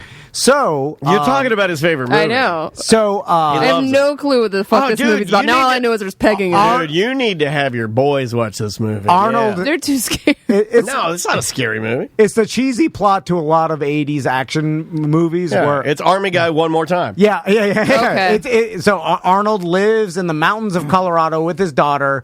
There's a short montage of how he keeps fit, chopping wood and lifting logs. I love living alone with my daughter, just chopping wood. And then the colonel lands his helicopter, tells Arnold... What the fuck are you doing here? That they need him for one more mission. I told you I was out. Now, here's where I forget how they kidnap his daughter or why they did that. I'm not exactly sure. Does the government do it to get him on their side? No, because Bennett's the one that ends up with his daughter. So now... And he's Australian, right? Or New Zealand? They What's the Milano's in this? They kidnap his daughter. Elisa Malone. She's the daughter. He goes with the guy with the pith helmet on the plane, and he jumps out of the landing gear. Remember, feet first, going 280 miles an hour. He's probably like 89 feet in the air. But there is a portion of the movie where to rescue his daughter, he needs an insane arsenal of guns. So he goes to the gun shop and robs it, right? And then. So while he's at the gun shop, he gets all the guns and whatever. Two wrongs don't make a right. The prostitute girlfriend is in. She was a prostitute in the. I think she was something like Lady of the Night, as they're called. She's in the Cadillac that they also stole or something. Waiting, she got all the arsenal there. The cops come. They arrest Arnold. I just need the plot. I don't need the whole movie. I know, but this is this is where it gets good. Yeah. This is the good. Should I even watch it now? You're right. You are giving a synopsis, not a plot. And like you're giving the whole script. They only bring like one, like for whatever reason, like paddy wagon to arrest Arnold's like a food truck, like a cop food truck. Yeah, with a it's like Cholo Dogs. Yeah. You know when they arrest Cholo Dog shows up. Groups of protesters, they need the big like box van, cop box van. All right, get in there, you ne'er-do-well. So they put him on the back of that. No other cops, by the way. No other investigation. They're like, we got him. Put him in there. Don't notice the girl with all the other guns in the convertible. By the way, with the rocket launcher. Yeah. She goes, rocket launches the cop food truck, which conveniently only hits the bottom of it, blows it to the side, rendering the police officers unconscious, and Arnold is able to get out the back. Get in the Cadillac with the whore. But it's great because you're like, you fired a rocket launcher at the you could have killed him. Like, what? And it's so stupid. Okay. It's great. Here's a good story from a BDM listener you might like, Tom. Nope, hold on. This one is a god damn it, you goddamn Android phones. Here we go. You leave us alone. Sean from Casimir here. And I was, I don't know why I was thinking about this, but I was. And I was tripping on acid one time at Coconuts. And, I mean, I'm going to make this a short story, but it could be so much longer. Something tells me it's not going to be I remember I had to pee after so many, what was it, pain in the ass with a 151 floater. Oh, God, they were good. I had probably 5 or 6 on those. And, yeah, tripping really, really hard on some gel tabs, if that's a reference for you. And I had to pee. And that bathroom was insane. It was very, very tiny. I remember it was like a shallow bathroom. And I waited in line for a while, and it was finally my turn to that urinal. And I got the most epic tripping stage fright I think anyone could ever have. It was a total mental block. But then it was a mind over matter situation where I forced this urine from my body, and I literally strain pissed for like 5 minutes. It had to have been. It seemed like it was 3 years, but I was there for a while. I remember people talking behind me, and like, that dude's still there. And I'm pretty sure I did damage to my prostate or whatever, the male kegel. I have no idea. Guys ever been in a situation where you had to force pee because you had to pee so bad and you knew you didn't want to, like, go back to the bathroom because you already went in there and people saw you go to the bathroom and then you couldn't pee, and you know, I don't want to hold it, I have to pee real bad, and then come back out and then go back in again situation, so you just like forced it out, possibly doing damage to your body. There you go. Push it out. You're obviously not that old, sir, because that's how we all pee now. That is every day. Sometimes when I go in there, I feel like I'm peeing, and I look down and nothing's happening. But I felt fucking confident the shit was pissing out of me. And then you get to like a Bubba Whoop-Ass Wilson age, and then it's a... then it's a forced pee for 2 trips. That's pure torture. Sometimes now I feel like there's air in the lines. Yeah. Like I go in there and it'll go like... A couple bubbles pop out. Yeah, where'd those come from? I'm like, hold on, I bled that thing. I'm blooding good. There should be no air in those lines. Oh, blood. Oh, back to pee. Fine. It's fine. I still have a hard time pissing in wetsuits. I kind of pee like that when I'm in a wetsuit when I'm surfing. I'm like, it's not a natural feeling. Some people get, like, they can't pee in water. Like, I didn't know this was a thing, but... I struggle doing it, yeah. Like, if I hit water, like, I want to pee. Yeah. Well, like, most as soon as I get in, like, a pool, I feel like I need to pee. Like, I'm like, and like, it's almost like my body is like, oh, you're a baby again. You're inside your mom. I think I've came in more pools than I've peed in. Oh, my. You know what? You're fired. You're fucking fired. Came? What pools are you in? Wait a minute. You always never allowed in my pool. You always wear condoms. On our list was, when's the last time that Butler Raw Dog was a topic? Tom said he's never allowed at the pool party at his house. He's doing coming in a pool. Like, I don't even think I ever did that. I'm not joking. I've done a lot in my life. A lot. Have you had sex in a pool? It's like I showed up to bingo, then you've came in a pool. No. But it didn't. It never finished. You never finished in there? No. It was in my younger days. And so would you just dabble and then just stop? Yeah. Everybody knows. Sir, that's no way to live. If you're a gentleman, you get up and you go finish in the skimmer. If you're a gentleman, it'll get to the filter faster. Yeah. I'm like, God, out of the way, frog. I got a load here. Oh, it came in a frog. It's going to stick all to the God. D in there. It landed on some leaves. There's a snake in there. Dead snake. That's a big spider. God. Let's do one more email. Okay. Farting foods. You guys talked about enjoying eating foods that make you fart. You are obviously in the first 2 age groups. When you hit the 3rd age group, your eating choices will change. You know the 3 age groups, right? Never trust anyone over 30. Never trust anyone under 30. Never trust a fart. Love the show. Tom's other mailman. All right. You have the most... I don't know what the hell... Tom's mailmen, they email, they voicemail constantly. All of your hookups, as they're called. Yeah. They contact me a lot with all these great show ideas they have. I don't know. I've seen some of those. So it's never trust anybody under 30 or over 30? It says over 30, under 30, or farts. Okay. I've never heard that. I'm 43. As I get older, I find out that no one is trustworthy. I agree with that statement. I mean, I don't trust anybody. Me Not even y'all motherfuckers. Well, you shouldn't trust me. But I certainly don't trust old pool cum over here. No, never trust this guy. I don't know what's happening. No. I will find a way. I got video cameras like, what is that? So we're bothered chatting about Yo, y'all better watch Fish Cam and make sure he's not depositing over the there. listeners caught him the other day. He's like, I go in there and I like to make faces in front of the camera. And I'm like, yeah, they're telling me about it. Yeah. Well, no, the other day I forgot that was like, I completely forgot the camera was on. I was like looking for shit in the wall. I was like, oh, what if there's any life in there? Like, what is that? It looks like a brown squid. It's a sea monkey. I'll do one more and then we'll take a break. How about that? Hey, what's up, guys? This is Bofa. Can I just say that comparing your wife to a fucking pirate parrot on your shoulder is the funniest goddamn thing that I've heard in a while. I mean, just sitting there on your fucking shoulder, sinking in those talons deeper and deeper, taking away your fucking manhood and belittling you at every fucking moment that they got. You messed up again. You fucked up again. That's not how you do it. That's not how you do it. You're doing it wrong. Holy shit.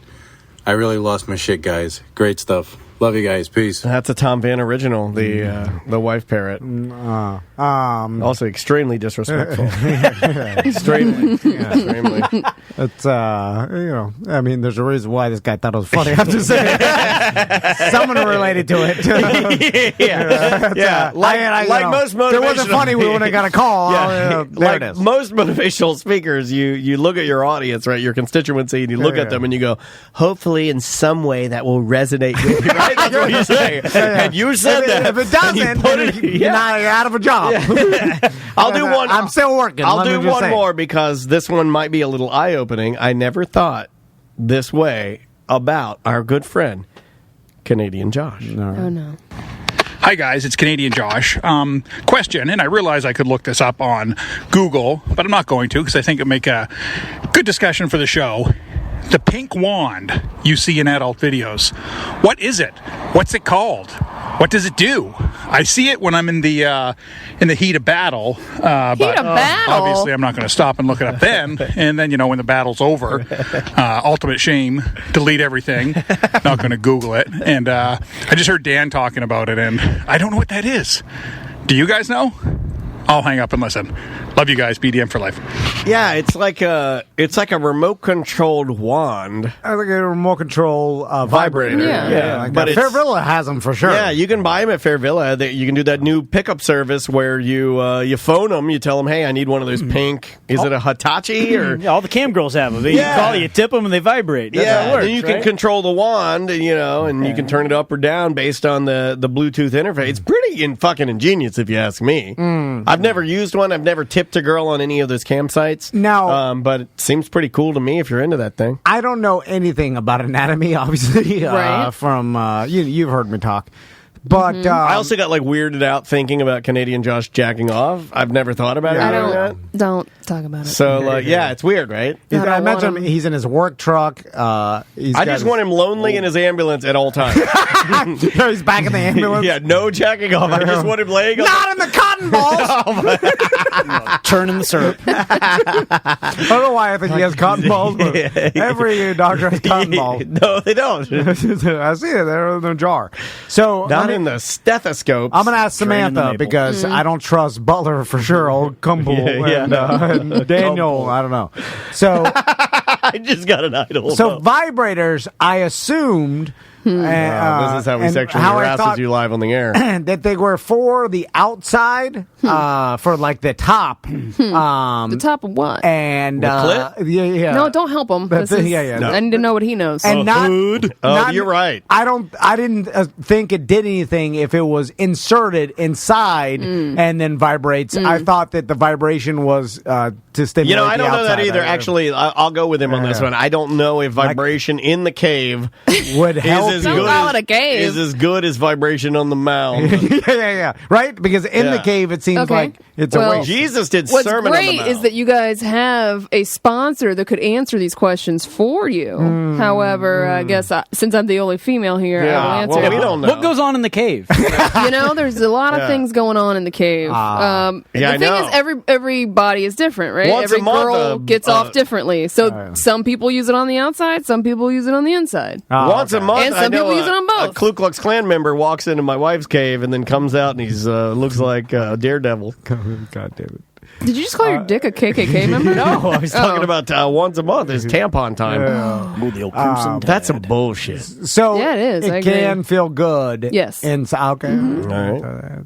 I didn't know. Could it feel good to us? Like if I put in your butt? Yeah. Didn't your buddy G-spot. Logic Man say he was sort of Apparently getting the into guy's G-spot's in the butt? Yes, it is. He got into. Can I get it to it a different way? Is there another way? Vibrating butt plug. That's the only way. Yeah. That he tried to sell me. Lube it up. I was like, it's fine.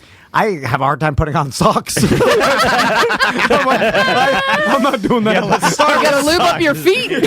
I'm like, I can't. That's too much work. You can't even clean your legs. Literally, clean a butt plug. It came out of your ass. Tom's been calling socks vibrating foot plugs. That's a step too far. It's like too much prep. I think it would stink for you too. Like, where would you keep it? Like, you wouldn't clean it. Just be like, oh god, oh my god. I put it in my my nightstand next to my one hitter. You grabbed the wrong thing. Oh, it stinks. Old pack of cigarettes in there. Just put it on your chair and then slowly sit down on it. I don't want to do that. It doesn't sound good at all. The worst part is taking it out when you're done, right? Yeah. I mean, the worst part. No. Because then it's shame. You can't trust a fart, let alone that. I have to get in the shower. There's no way I'm yanking that thing out, rinsing it under the sink, putting my boxes on, going to bed. I'm not doing that shit. It's fine. Yeah, I'm shamed enough, like just deleting the history, seeing what I looked at. I'm like, I feel like once I've done that, I just have to go outside and blow my head off. Then I'm smashing it with a hammer. It's like one of my buddies in Miami. We got him a pocket pee for like this a novelty. Is an ACT. when he's he's uncomfortable saying pussy in front of me. And we got him for his 18th birthday in Miami. And then hey, you're a man now. Fuck this plastic. Fuck this fake. There was some, there were dumb kids. Guys are dumb. And then he used it and then got so embarrassed he threw it into the canal behind his house. Why would he even tell you that he used it? Or threw it into the woods? Because we were like, what happened to the pocket pussy we gave you? I threw it in the canal after because I couldn't look at it. Some kid's going to find that. Oh, they found it. My wife found my pocket pussy when we moved from the original house to this house. And she kind of knew it was up there. Because, we don't really hide anything ever. And but she knew it was up there. And she was like, hey, did you use this? And I'm so uncomfortable with, I don't want to lie to her. Why not lie? No, it's just not a good. It's not a good thing to do. And I just pretended like I didn't hear what she was saying. And then, Crystal found the fleshlight that that Fairvilla gave me a long time ago. She didn't know about it, and I put the I would put the plastic bag back on it. Where was it located? Your closet? Would you rinse it out and powder? You got to rinse it and powder it with cornstarch. And then you do. When we redid the bathroom, we moved everything from the walk-in closet to our new closets, and she found it, and then she pulled it out. She's like, what is that? And I'm like, Fairvilla gave it to us. I just put it up there. I don't know. And then she's like, it's got mildew dots on it. No. And I'm like, I don't know, weird. It came like that. Yeah. besmirch Fairvilla. Well, of course they didn't come like that. Those are tattoos. She's a suicide girl. Don't put the plastic bag on it when it's still wet. No, you're supposed to rinse it and then sit it in front dry of a fan. Yeah. No, you rinse it, you let it air dry, then you powder it with cornstarch. Jen thinks Fairvilla sells Kinder eggs over there. What's that? And I was like, that's a Kinder egg. I don't eat that. That's chocolate. You don't want that. My God. You know when the feds kick your door down and you run to the bathroom, you're trying to dump your drugs in the toilet? That's me trying to clean up my flashlight before my wife's like, what are you doing in there? You bring it in the bathroom with you? You're welcome to do it. You're there like Goodfellas. And then what do you put it in your pocket and walk into the bedroom and put it back in your closet? No, he's like Goodfellas stuffing it down the toilet. Then he gets in his car and he's looking for helicopters. He's got a hole cut in the wall. I finally get that reference. I just watched Goodfellas. Too. Yeah, he's doing that move at the end where Henry's like, he's stuff the daisy. What did you do? Did you flush the flashlight? Oh my God! It's got mildew dots. All right, let's take a break. How do you transfer it from the bathroom back to your hiding spot? My closet used to be in the bathroom. Where is it now? Oh, now it's I can't. Yeah, it's a guy. You hide it in your waistband like a boner. like a gun. He's like, what do you got there? You do the shower. What gel. do you got there? The shower gel challenge. All right. You remember the band Archers of Loaf? They did a cover of the Rolling Stones' Street Fighting Man. So we're going to check that out now. We'll be back with more on Mediocre Time with Tom and Dan. 1-844-TOM-NDAN. Show at tomanddan.com if you'd like to leave us an email. We'd love to hear from you, and this would be your last chance to get something in. We'll close out the show right after this.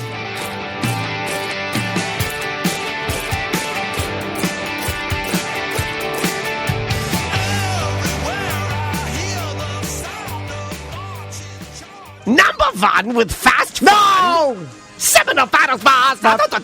No. I've never sung as a cartoon duck before. That was pretty fun. Pretty fun. Seminole Power Sports right there off Reinhardt Road in Sanford. Yeah, that's where I got my Ruckus, my 2017. Man, it's 2017 now. Should I trade it in and get a new one? I think they're exactly the same. It'd be kind of silly. Here's the thing. In this new world of social distancing, the best way to social distance is to get on a motorcycle, to get in the outdoors, get on a side-by-side, get on a four-wheeler, go out in the woods, have some fun in Florida. They have an insane... I mean, you're not going to talk me out of a dirt bike, are you? Yeah, Even at 43, you're going to say, like, dirt bike, nice little dirt bike to ride around on. Four-wheeler, scooter like Daniel's got. Yeah. They've got they got everything. Groms. The Groms are really nice. And if you happen to wander into Grom and Ruckus World like I'm in, the customization that you can do to these type of bikes. You want to kill some time? Yeah. Oh, man, you got nothing but time killers when you're wrenching on your bike and riding it. Jet skis, watercraft, they have a crazy showroom. And now Seminole Power Sports North in Eustis, they got Suzuki brand if you want to, and their accessories, their Yeti coolers, all their gear. Yeah, all the gear, boots, helmets, jackets, riding gear. They've got a bunch of generators if you want that, like Honda generators. Their service department, I took my sister's four-wheeler there 2 weeks ago. She had an oil leak, and I took it by their service department's great. Dropped it right off, easy to deal with. And once everything opens up, you head over there. I mean, even if you just want to drop by and walk around a little bit, it's very, very nice. Oh, yeah. They're open right now. It's Seminole Power Sports in Sanford, Seminole Power Sports North in Eustis. Tell them Tom and Dan sent you. Please do. And go pick yourself up a cool toy.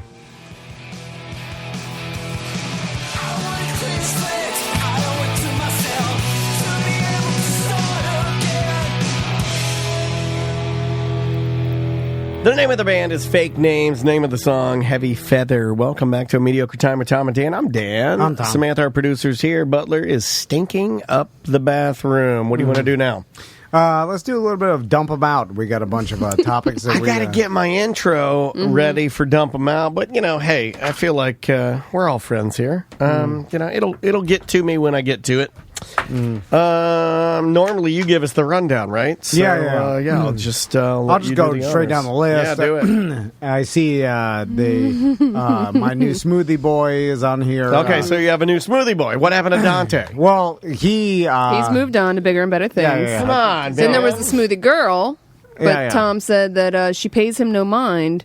He came in the other day after Max's graduation to me and Butler here. Just full of life. Oh, man. He was the happiest I've ever seen him. I went to a different location, and then the gentleman making my smoothie started talking about Paris, and then I mentioned to him, I was like, I've been to Paris. And we're like, why the fuck was he just talking about Paris? What happened over there? I can't wait to get back to gay parade. He seemed, I don't know if it's right to assume someone's gay, but just based on... It's not right. It's not right to assume anybody's anything, but hey, we're People all do human. it, yeah. Based on every piece of evidence that I looked at, what was the evidence? Gay. He was acting gay. Okay, all right. Yeah. I'm just trying to make we will accept that answer. The other answer he would have accepted is his dick was in my mouth. I'm just joking. I don't know if he's gay or not. Anyway, but he did compliment me. Well, that would make Tom gay, right? and, According to your rules. I was if like, you're the one receiving... No, if you're receiving, it's not gay. If you're doing, it's gay. It made me want to, yeah, but you said his dick was in Tom's mouth. Yeah. I wanted to suck his dick because he complimented me. I was like, because are you mad, Mike? He asked me. He's like, how old are you? And I was like, 38. He's like, oh, yeah. I thought you were in your mid-20s. And bullshit! I was like, do you know his you name? sir need a dick sucking because you have turned me around, and I turned you on. Yeah. I appreciate that. I don't do that enough when people compliment me. I don't suck enough dick. Yeah, more people should. Yeah. Let's see what else we got here. My day. I'll throw one out here. Publix cart robbery. Yeah, so my wife was over at Publix and was doing some shopping, and it was taking longer than normal because at the front of the store there was a big an upheaval, a dust up, if you will, and there was a woman, a spicier, heavier set Latin mama, who said that somebody had stolen her entire cart of groceries, which I told my wife. I think you're going to back me up on this. That just does not fucking happen. I'm sorry, that's a lie. That did not happen. So she said, no one took your cart of groceries. I promise you. I'll bet Maisie's life on it. It doesn't have. You don't go through the grocery store and there's a cart loaded with groceries, and then you just go, "Oh, that's all I need." And then it just, right. That doesn't. I have had someone take something out of my cart and that put happens. it in their cart. I have had that, but not a full cart that of happens. stuff. That's a ballsy move. Yeah, it is a ballsy move. I'm just. Also, what's the chances that you? But doesn't happen because it wasn't already paid for. Fake news. It falls into the Steve Madden files. I think you know where I'm going with this. The fact that your wife would misplace her shoes and then she'd always say someone stole it. Thank you. Now, was it already paid for or prepaid? Not paid for. Okay, because if it was already paid for, maybe someone stole it because they needed a it's cart. Free stuff. No, it would have been bagged up. This was unbagged groceries. Yeah, this is unbagged in the cart. How many items were in the cart? Don't know that, but I do know it was full cart, she said. Oh, full cart. Okay. I'm only getting details from Andrea, but obviously you guys trust Andrea more than you trust me, so I think you know where I'm going with Now, what would be, who is she complaining to? Like the staff? What law is being broken? Jordan and some of the other people we know at this Publix, because we go there every day. So now Andrea's in here, and she's saying that it was an Instacart shopper. Oh, it was an Instacart shopper, okay. Full cart. No, bullshit. It didn't happen. She says he looked at her like you were crazy, and she came back to the guy several times claiming someone stole her cart. I'm telling you right now, it just didn't fucking happen. That doesn't happen. So that's not a thing. Okay, let me ask you this then. Cocaine's one hell of a drug. Along the same lines, okay, so people do weird shit and then they need excuses to get out of weird shit, and she did something wrong. Before you pay for your groceries, are those groceries that are in your cart technically yours? No, they are not. They are not yours until you have purchased them. Are they still the property of the grocery store? Yes, correct. So, let me ask you this. It's immoral and fucked up, but it's not illegal. If someone did have a cart full of groceries and abandoned it, like let's say to go get something, and then you just I'll just buy all this stuff, and then took it, would that, I mean, obviously, socially stealing? not acceptable, No, but not stealing because it's technically not your property Look, yet. your wife is online, but you still don't want to get caught. Yeah, you still don't want to get caught. Of course, it's not right. But okay, now this, but it's not wrong. This held Andrea. This actually held you up because normally you breeze through Publix, but you said this was like a big deal.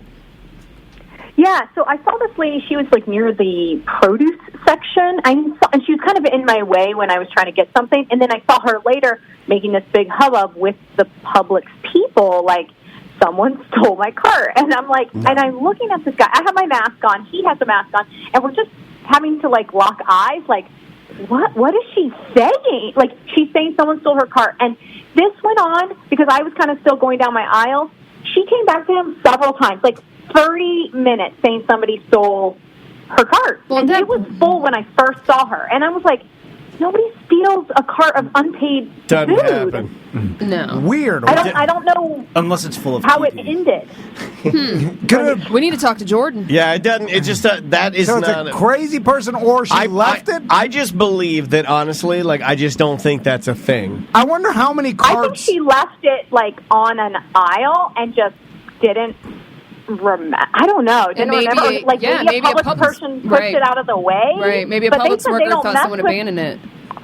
Yeah. You know what? I don't know, but they said they don't touch it that much. Yeah, so like no, we like you had talked to Jordan and people we know over there afterwards, and they said, like, yeah, I mean, like, I think the unspoken rule is, if there's a cart there that's full, you feel like somebody has gone to get something they forgot. Right. Yeah. They left it there, and you leave it alone. Yeah. I've seen carts.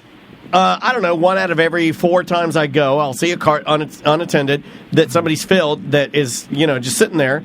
I don't put it back. Publix people aren't taking it back. Well, maybe during current day rules, they don't want to, like, blocking up the aisles so people get congested in one place. Yeah, but the funny thing is that she was checking with public staff, and they're like, nah, dog, didn't happen. I'm telling you, it just doesn't happen. That's weird. Yeah. Andrea. And she was a terrible shopper anyway. She was, like, in the way and not respectful of other people trying to, like, shop as well. Vent? Can I vent for a second? Sure. Instacart shipped. You motherfuckers got to tighten up. They're the worst. If I'm in the store, they're the worst. If I have to follow the directions and do the aisles correctly, then you have to fucking follow the directions and do the aisles correctly. Well, I don't give a the Baldwin Publix are the rudest people in the world. I don't give a fuck if that's your only job. Don't run into your ankles with their cart. Do what we're supposed to fucking do. Rules are rules. You don't get a pass because that's your job. Right. Fuck that.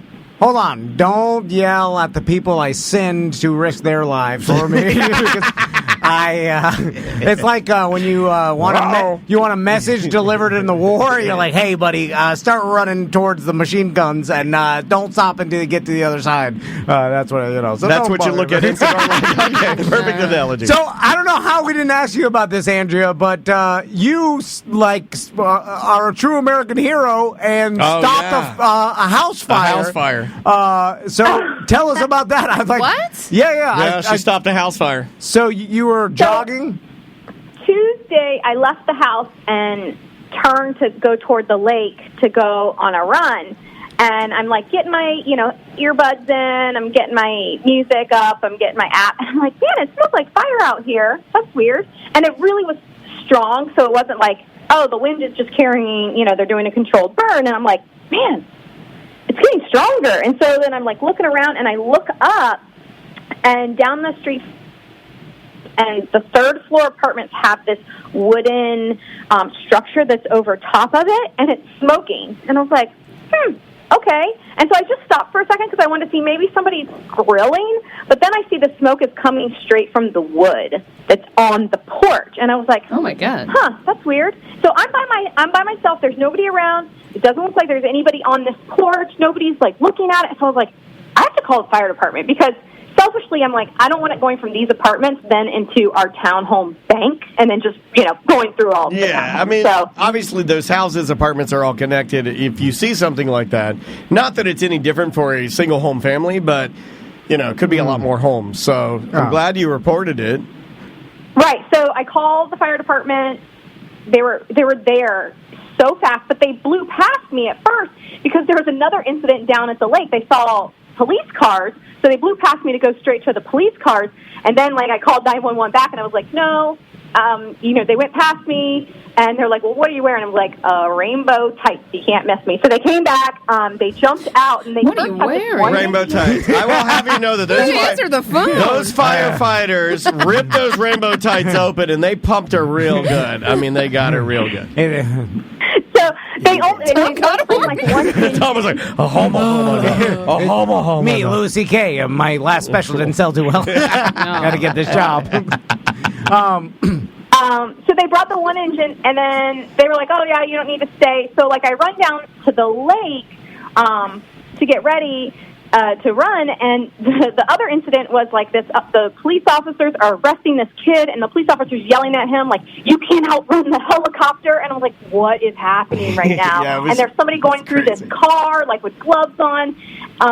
And so then I realized my headphones aren't working, so I run back to the house, and now they have the street blocked off. They have 2 fire engines there. The commander is there. Dude, they pulled down the whole side of the house. They were like, fuck the wood. They just chainsawed the whole shit. Oh, they did what me and you fantasy. They did exactly what I wanted to do. It's like, well, one column's burning. Get the chainsaw. Cut the fucking house in half. Cut everything. Blast. Oh, there's a TV. They did, too, because it was soaked with water, man. Open the fridge. Blast it all. Blast their Sunny D out. Blast their fucking bologna out. Open the crisper. What do they got in their pantry? Oh, I see some fucking, what is that, Intamin's mini muffins? Blow that shit out the window. Blast the litter box. I don't know. No, not the litter box. I don't know what it was, but they guess they couldn't get to the heart of where it was smoking from in the inside, so they just cut the whole structure off. I don't know if the person was home, but if they got home from work, they don't have a porch cover anymore. It's like a window. It's literally a window, and like you slide it open, and you will walk out, and you fall to your death. Yeah, listen. Like I'll just speak for my buddy Porno Joe. He's a firefighter, well respected in the industry, but he's no fire detective. If there's some smoke, he'll just chainsaw and blast your humbles. I mean, it's better that way. It's just better and then if a female shows up on scene, he'd be like, "Oh, you gotta cut your bra off. You got a heart problem? Got to do the EKG." Rules are rules. He told me. All right, I love you, babe. I love you too. Bye. So, big roll toilet paper. What is that? Okay. Big roll toilet paper. Yeah, the mega rolls. I know what you're talking about. Okay, so if you ever been in a situation, I'm sure everybody has, we have the mega roll. Then the mega roll is in the toilet paper, the ceramic toilet paper dispenser, so tight that you can't even reach even me with tiny hands, I can't even reach my tiny elf hands in to pull the spring-loaded coil back. So I'm forced to pull tiny little dabs of toilet paper that my dad would have used to stop cuts, and then collect them in my hand like bird feathers, and then use the fucking sawdust to wipe my ass. Fuck you, mega rolls. I'm over it. I'm done with it. I've been saying this for years. My husband would yell at me about I only buy mega rolls. I'm like, dude, that's all they fucking have. Fuck mega rolls. I can't find a regular roll of toilet paper anywhere. It doesn't work. I mean, even Maisie got on my side. Like, and Maisie's like, she's like, "Will you wipe my butt?" I'm like, "We don't do it." I'm starting to be like the heavy because I'm the heavy in the house. I go, we don't do that. We haven't done that in a long time. You're a big girl. You need to wipe your ass. She's like, "I can't get enough toilet paper." I said, "I just put toilet paper in there." I go in there. She's pulling tiny little strips. To be fair, that's why she was asking for help. I know, and I go, "I'm so sorry." I feel like a fucking animal, a monster. And I pulled, I take the thing off. You know what it is? Strength. It's too tight. It's too tiny. The rolls have evolved to mega roll. It's insane. Because we've gotten fatter and bigger. We got bigger asses. But the not Scott's jailhouse. But the holders haven't changed. the holders have the 1950s holders. You're right. He's right. We're dealing with 2020 mega rolls and 1920 goddamn fixtures. You're right.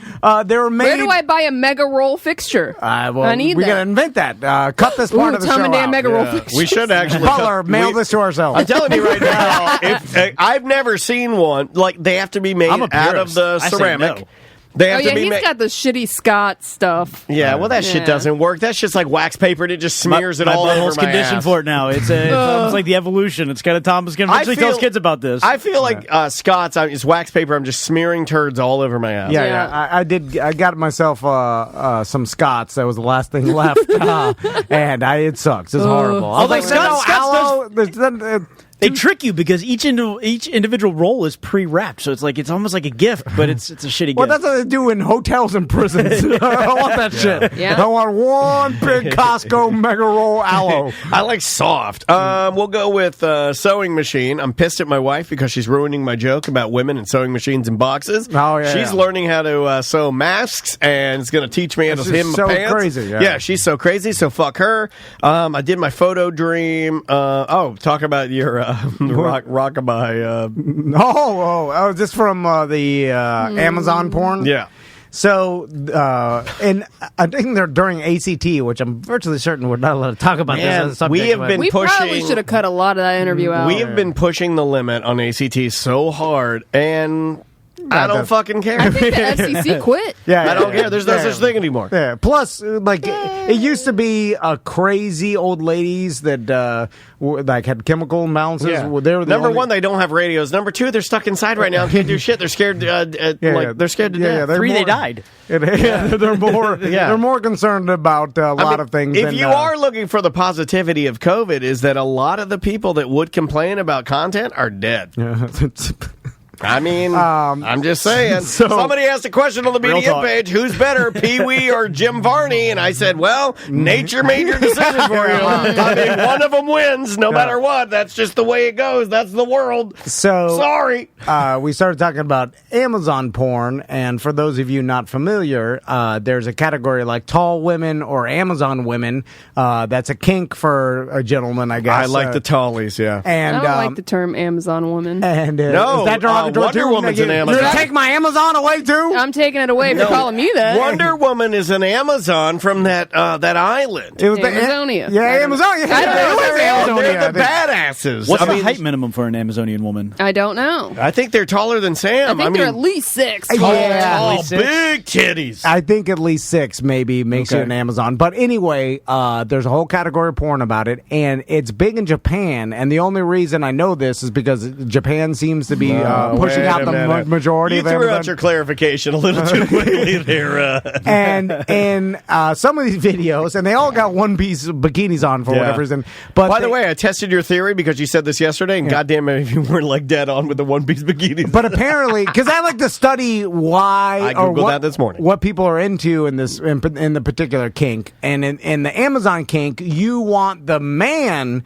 in the porn to be extremely slight or small, not little person small. It makes it look. It makes it look better. It makes her look bigger. Yeah. But it's like, so in some of these, the woman picks up the slight man and holds him like you would a baby. Like a baby. Like you're cradling. Yeah, like a baby Jesus scenario, swaddling. Like his knees, underneath his knees are on one arm and his head is on the other. Yeah. And then she blows him while holding him. Somebody clip that for me. I need clip it. Link for sign, please. And then I told Daniel, and this is the first time in our entire work history that he was like, "What?" Like he'd never seen it. I'd never seen that. And through every porn we've ever described, is my wife still on the line? I want her to hold me like a baby and then blow me like an Amazon. Real talk, though, would you like that? Well, I mean, it's a blowjob. I'm not going to not like it. It's like if a pizza falls out of the ceiling hot, I'm going to be like, God damn it. But I'm going to be like, oh, it's pretty good. But some dudes would find that emasculating. No. I'm getting sex. Who the fuck Yeah, both feet up. Both feet up, shoot for the stars. Your feet are off the ground while she's holding you like a baby. Yeah. Is that the most comfortable blowjob ever? I think it is. Let's go to baby job. I don't think. I thought it was a rockabye blowjob. Rockabye blowjob. I'll take it. So similar to the Gravitron, where the woman holds you upside down, standing 69, and then blows you like that. I don't think it's ever hard been done. to eat pussy upside down, though. I'm going to black out. So me and Daniel put up the challenge. If I black out, don't pee in my mouth. If there's don't mind if I pee in your mouth if I black out. We are here to find the one. Tom and Dan listen to our BDM that's gotten the rockabye blowjob. I don't think it exists. I don't think it exists. I think it only exists in this genre of porn. No one ever in real life has ever done this. See, even if I try it, I can't prove it to you. Okay. I mean, you could. Okay. Well, I'm not sharing that photo. Okay. He's going to blackmail you with it. But you instantly know if someone's lying if they're a normal sized human being because this needs to be a petite man. No disrespect respect, and let's no, not necessarily. It just means to be. It needs to be a Gotta bold, have a strong woman. Yeah, like Samantha is strong. Okay. Andrea is strong. I mean, like I know a couple that could pull this off. Samantha, I'm gonna ask them about it. Could you hold Daniel like a baby? I know she could. I know she could. I probably could. Yeah, I weigh 162 pounds. I could probably hold you. Yeah. I'm not giving him a blowjob. No, not that. But I'm like, could we try? I'm out of here. no. Like, could you stand right here in the middle of the He'll room hold his and try to suck his dick? jalapeno pepper. You know what that makes? You know what? You know, you really weird. Tom, just hold you have him. never made me uncomfortable. I'm uncomfortable right now. No, I'm not saying nothing sexual. No, I think you could hold me. Yeah, could you hold It's just a deadlift. Yeah. I just want to see. Because I don't know. I mean, will you hold me? I'll try. Okay, well, put the camera on. I mean, this is a little weird, though. Put the couch cam on. I'm gonna Hold be embarrassed if I can't pick you up now. All right. What if I hold Dan and then you suck his dick? I told you what I weigh. Daniel may have to stand on the table, or just get on the table, and then you. I feel like I should move under. So I go here. Okay, yeah. Stand there. Stand on here. Oh boy. Okay, then. Okay, could you? Okay, here we go. Oh my god. She's holding him. She's holding him. She's there it is. It can be done. It can be done. Did you guys see that? I couldn't tell. You didn't throw out your back or anything, did you? I didn't want you to throw out your back because I Was knew that good on camera? That's good. No, it was great. But you and I have the back problems. Then I suddenly started worrying about her back. Okay. So we'll see it on the Discord. I did nothing. I'm winded. Did absolutely nothing. I feel like you were holding your breath and planking the whole I was holding my because I was like her back. Like I got concerned. The stiffer you are, Just it look makes for it easier. BDM podcaster. Did I win a pizza on the party for Discord. that? Oh yeah, you want a pizza party? You're strong. What else we got here? Oh, Tom, pantyhose. What the hell is that? That's it. That's it. That's the extent. I was high the other night, and I saw some sort of pantyhose No, commercial. you windmilled me around. They're laughing about. She turned me around like windmilled me. And then not to ask Samantha all the questions of the show, but yeah, I feel like maybe you'd know more. Samantha, how's your boobs? How's your pussy? How's your butt? How's your husband? You Gravitron? You hold Daniel like a baby? So There's been a lot to that today. pantyhose were invented because To cover up varicose veins. Okay, what is I that? don't know. I'm not sure why it was actually invented. Is it to keep your legs a little bit warm in a day and age, like let's say the 50s, where women were expected to wear dresses and things like that, or like some days it's cold, so you're like, my exposed legs are. Is it for that?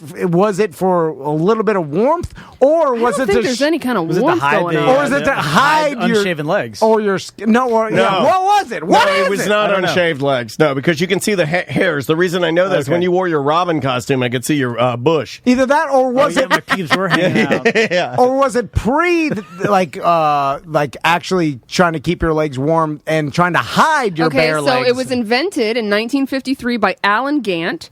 Gant was inspired to invent the garment by his pregnant wife, Ethel. According to Gant's son, Ethel complained that it was too uncomfortable to wear her garter belt while pregnant, and at the time, this was the only way to hold up her stockings. Why'd they wear Gant, stockings all is that the way up to Gant? Is that the company Gant, the fashion company? I would imagine. Gant? I don't know. Oh, well, I remember that. So they're just self-holding stockings. So then I guess the real question is why stockings? Like if it's just it was to smooth out. I think. I mean, it's the same reason that Hooters waitresses wore them. It was almost uniformity of the leg. So it's all the same. There's not like blotches It does and say bruises. stockings were worn for warmth. Okay. And also to help with hemlines of dresses. Oh, I can see that. It gives you a little more. You know what's weird? Anyway, I was just looking at it. I was like, what the hell is that? I mean, but pantyhose always have that.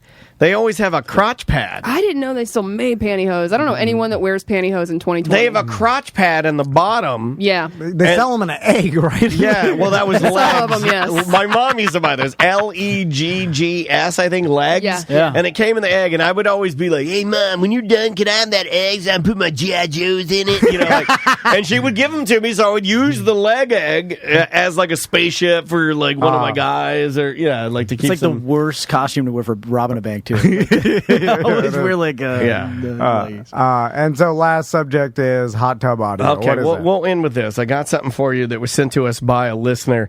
I have to give full credit. This is from a comedy website called Unwanted Commercials, and I've never seen these guys before, but they did a hot tub song, a $30 hot tub song that is fucking phenomenal. So I'm just gonna I'll end with this, and it was sent to us by a listener. Hey, anytime you guys want to send us something that you think might pertain to something we like on the show at TomandDan.com.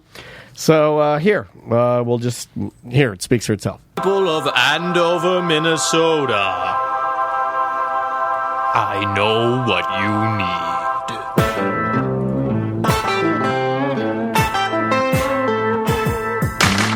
need. Admit it, Andover, you've spent too many summers eating pudding in your mom's basement and getting high with the cat. Well, not this summer, not if you've got half a brain and $30. This hot tub is bunk as fuck. I have no idea what it needs, and nothing worse. But you can fill it up with water, fill it up with cheese, fill it up with Home Alone DVDs, fill it up with fat bitches or some really fat dudes, fill it up with marching bands or babies making food. Hot tub, your whole life's gonna suck if you don't buy this hot tub. Hot tub, you're never gonna get fucked if you don't. Oh yeah, talking about hot tub. Nothing works. Pump don't work, knobs don't work, water don't work. Bitch, you better work. There you go. All right. There is a broken hot tub Craigslist song from the Unwanted Commercials. I like that. Yeah, pretty damn good, right? So speaking of hot tubs, what's the status on your? I don't know yet. I gotta once I move everything in and organize everything. Then it's time. I should do the measurements tonight because I think we're gonna put it out on the outside of the patio now. Out in the elements. Oh. I mean, I got a cover for anger talk. I've never seen. Should I not put it outside? You're more mad about that than you were the day we thought we didn't have any money for the company. like that day, he was like concerned, well, but not depends. this concerned. I mean, the sun beats down on it. I got a cover. There's a cover over our patio. Yeah. Oh, it's covered patio. Yes. Okay, now that's better. We'll see. That might be better. You run the 220. Actually, having Samantha lift me like that. I mean, my wife's not that much smaller. I've kind of been distracted the last couple of minutes and just thinking about what tonight's going to entail. Well, let's see if she can hold you tonight. Yeah, I think. Let's hope. Plug some stuff. I'm gonna do this to my husband tonight. What, hold him and blow I'm gonna give him a rockabye blowjob. Oh, man, what a lucky man. Wait a minute. Wait a minute. If Sam and I both, if I go home and receive a rockabye blowjob, and she goes home and gives a rockabye blowjob, then you guys really suck. Then you guys got to do it to each other. They can't even get regular blowjobs. Yeah. I'm just gonna go. I'm gonna shame Jen and be like, they're all making fun of me, so I can get a blowjob. He's gonna shame her and get the You're gonna go home, and your play is to say shame works. I've tried that. Don't work. Your play is to go home to your wife and say everybody's making fun of me because I don't get a blowjob. Yeah. I've tried how that works. Everybody else does. I've exhausted all the other options. I'm not everybody else. You should have married them then. Tried disguising it in a popcorn. Tried doing everything. Yeah. No, what are you, 15? Have you given her a back rub? Yeah, the back rub works. Back rub goes straight to sex. It doesn't. It never involves in a blowjob. No, what you do? You give her a back rub. You go around the front. You dangle your boner on her head. Wow! That's the universal. Sam! Stop starting the Sam chant. That's the universal. That's the universal. Open your mouth. Just to lay your dick on your wife's head. We can do that. We can't say prostitute. Yeah, that's not demeaning to somebody and their job. All right, Samantha. Good work tonight. Yeah, tonight we're recording. Send us an email if you want. Show at semanticspodcast.com. Show at semanticspodcast.com. She needs her emails. Let us know if you guys have done a rockabye blowjob. Yeah, I honestly don't believe I've ever seen anybody. I haven't even seen the videos yet, so I'm gonna look them up. Yeah, I'm gonna look that up too. I'll go ahead and plug Ross's podcast, Tots. Yeah, you're on that. Tots with Ross that came out I think yesterday. Yes, sir.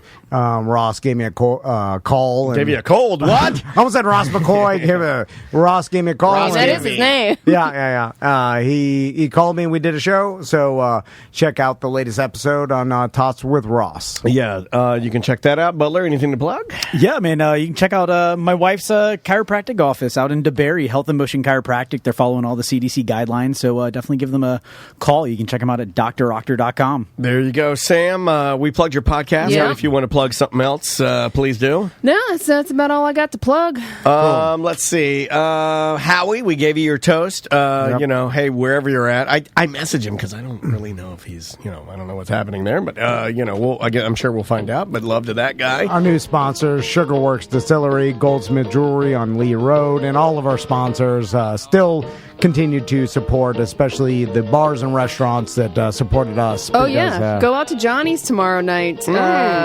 My husband's band, Melodic Descent, will be playing there 6 to 9 p.m. Cool. Yeah, and they're all practicing social distancing. Oh, of course, and making sure everybody's responsible and stuff. So, if you want to see some live music and be safe and eat some great food and drink some beers, Johnny's Other Side.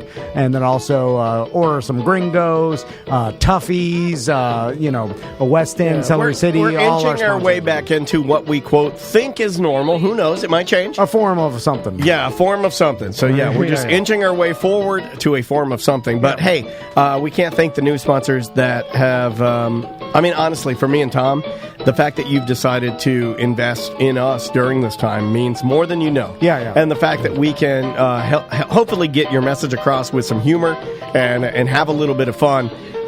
We are very, very lucky, the four of us, that we get to come in here and do this and perform for you guys and have fun. So don't think that we don't know that. We absolutely know that, and we will do our best to continue to do that. And overall, we appreciate everybody listening 100%. And supporting us. The BDMs, those of you that have stepped up your membership level to help the company, because all BDMs, we've lost some money. Sure, the BDMs, you guys are the best. So we'll just keep doing what we're doing. That's the only thing we can do. Yep. See you Monday. Oh,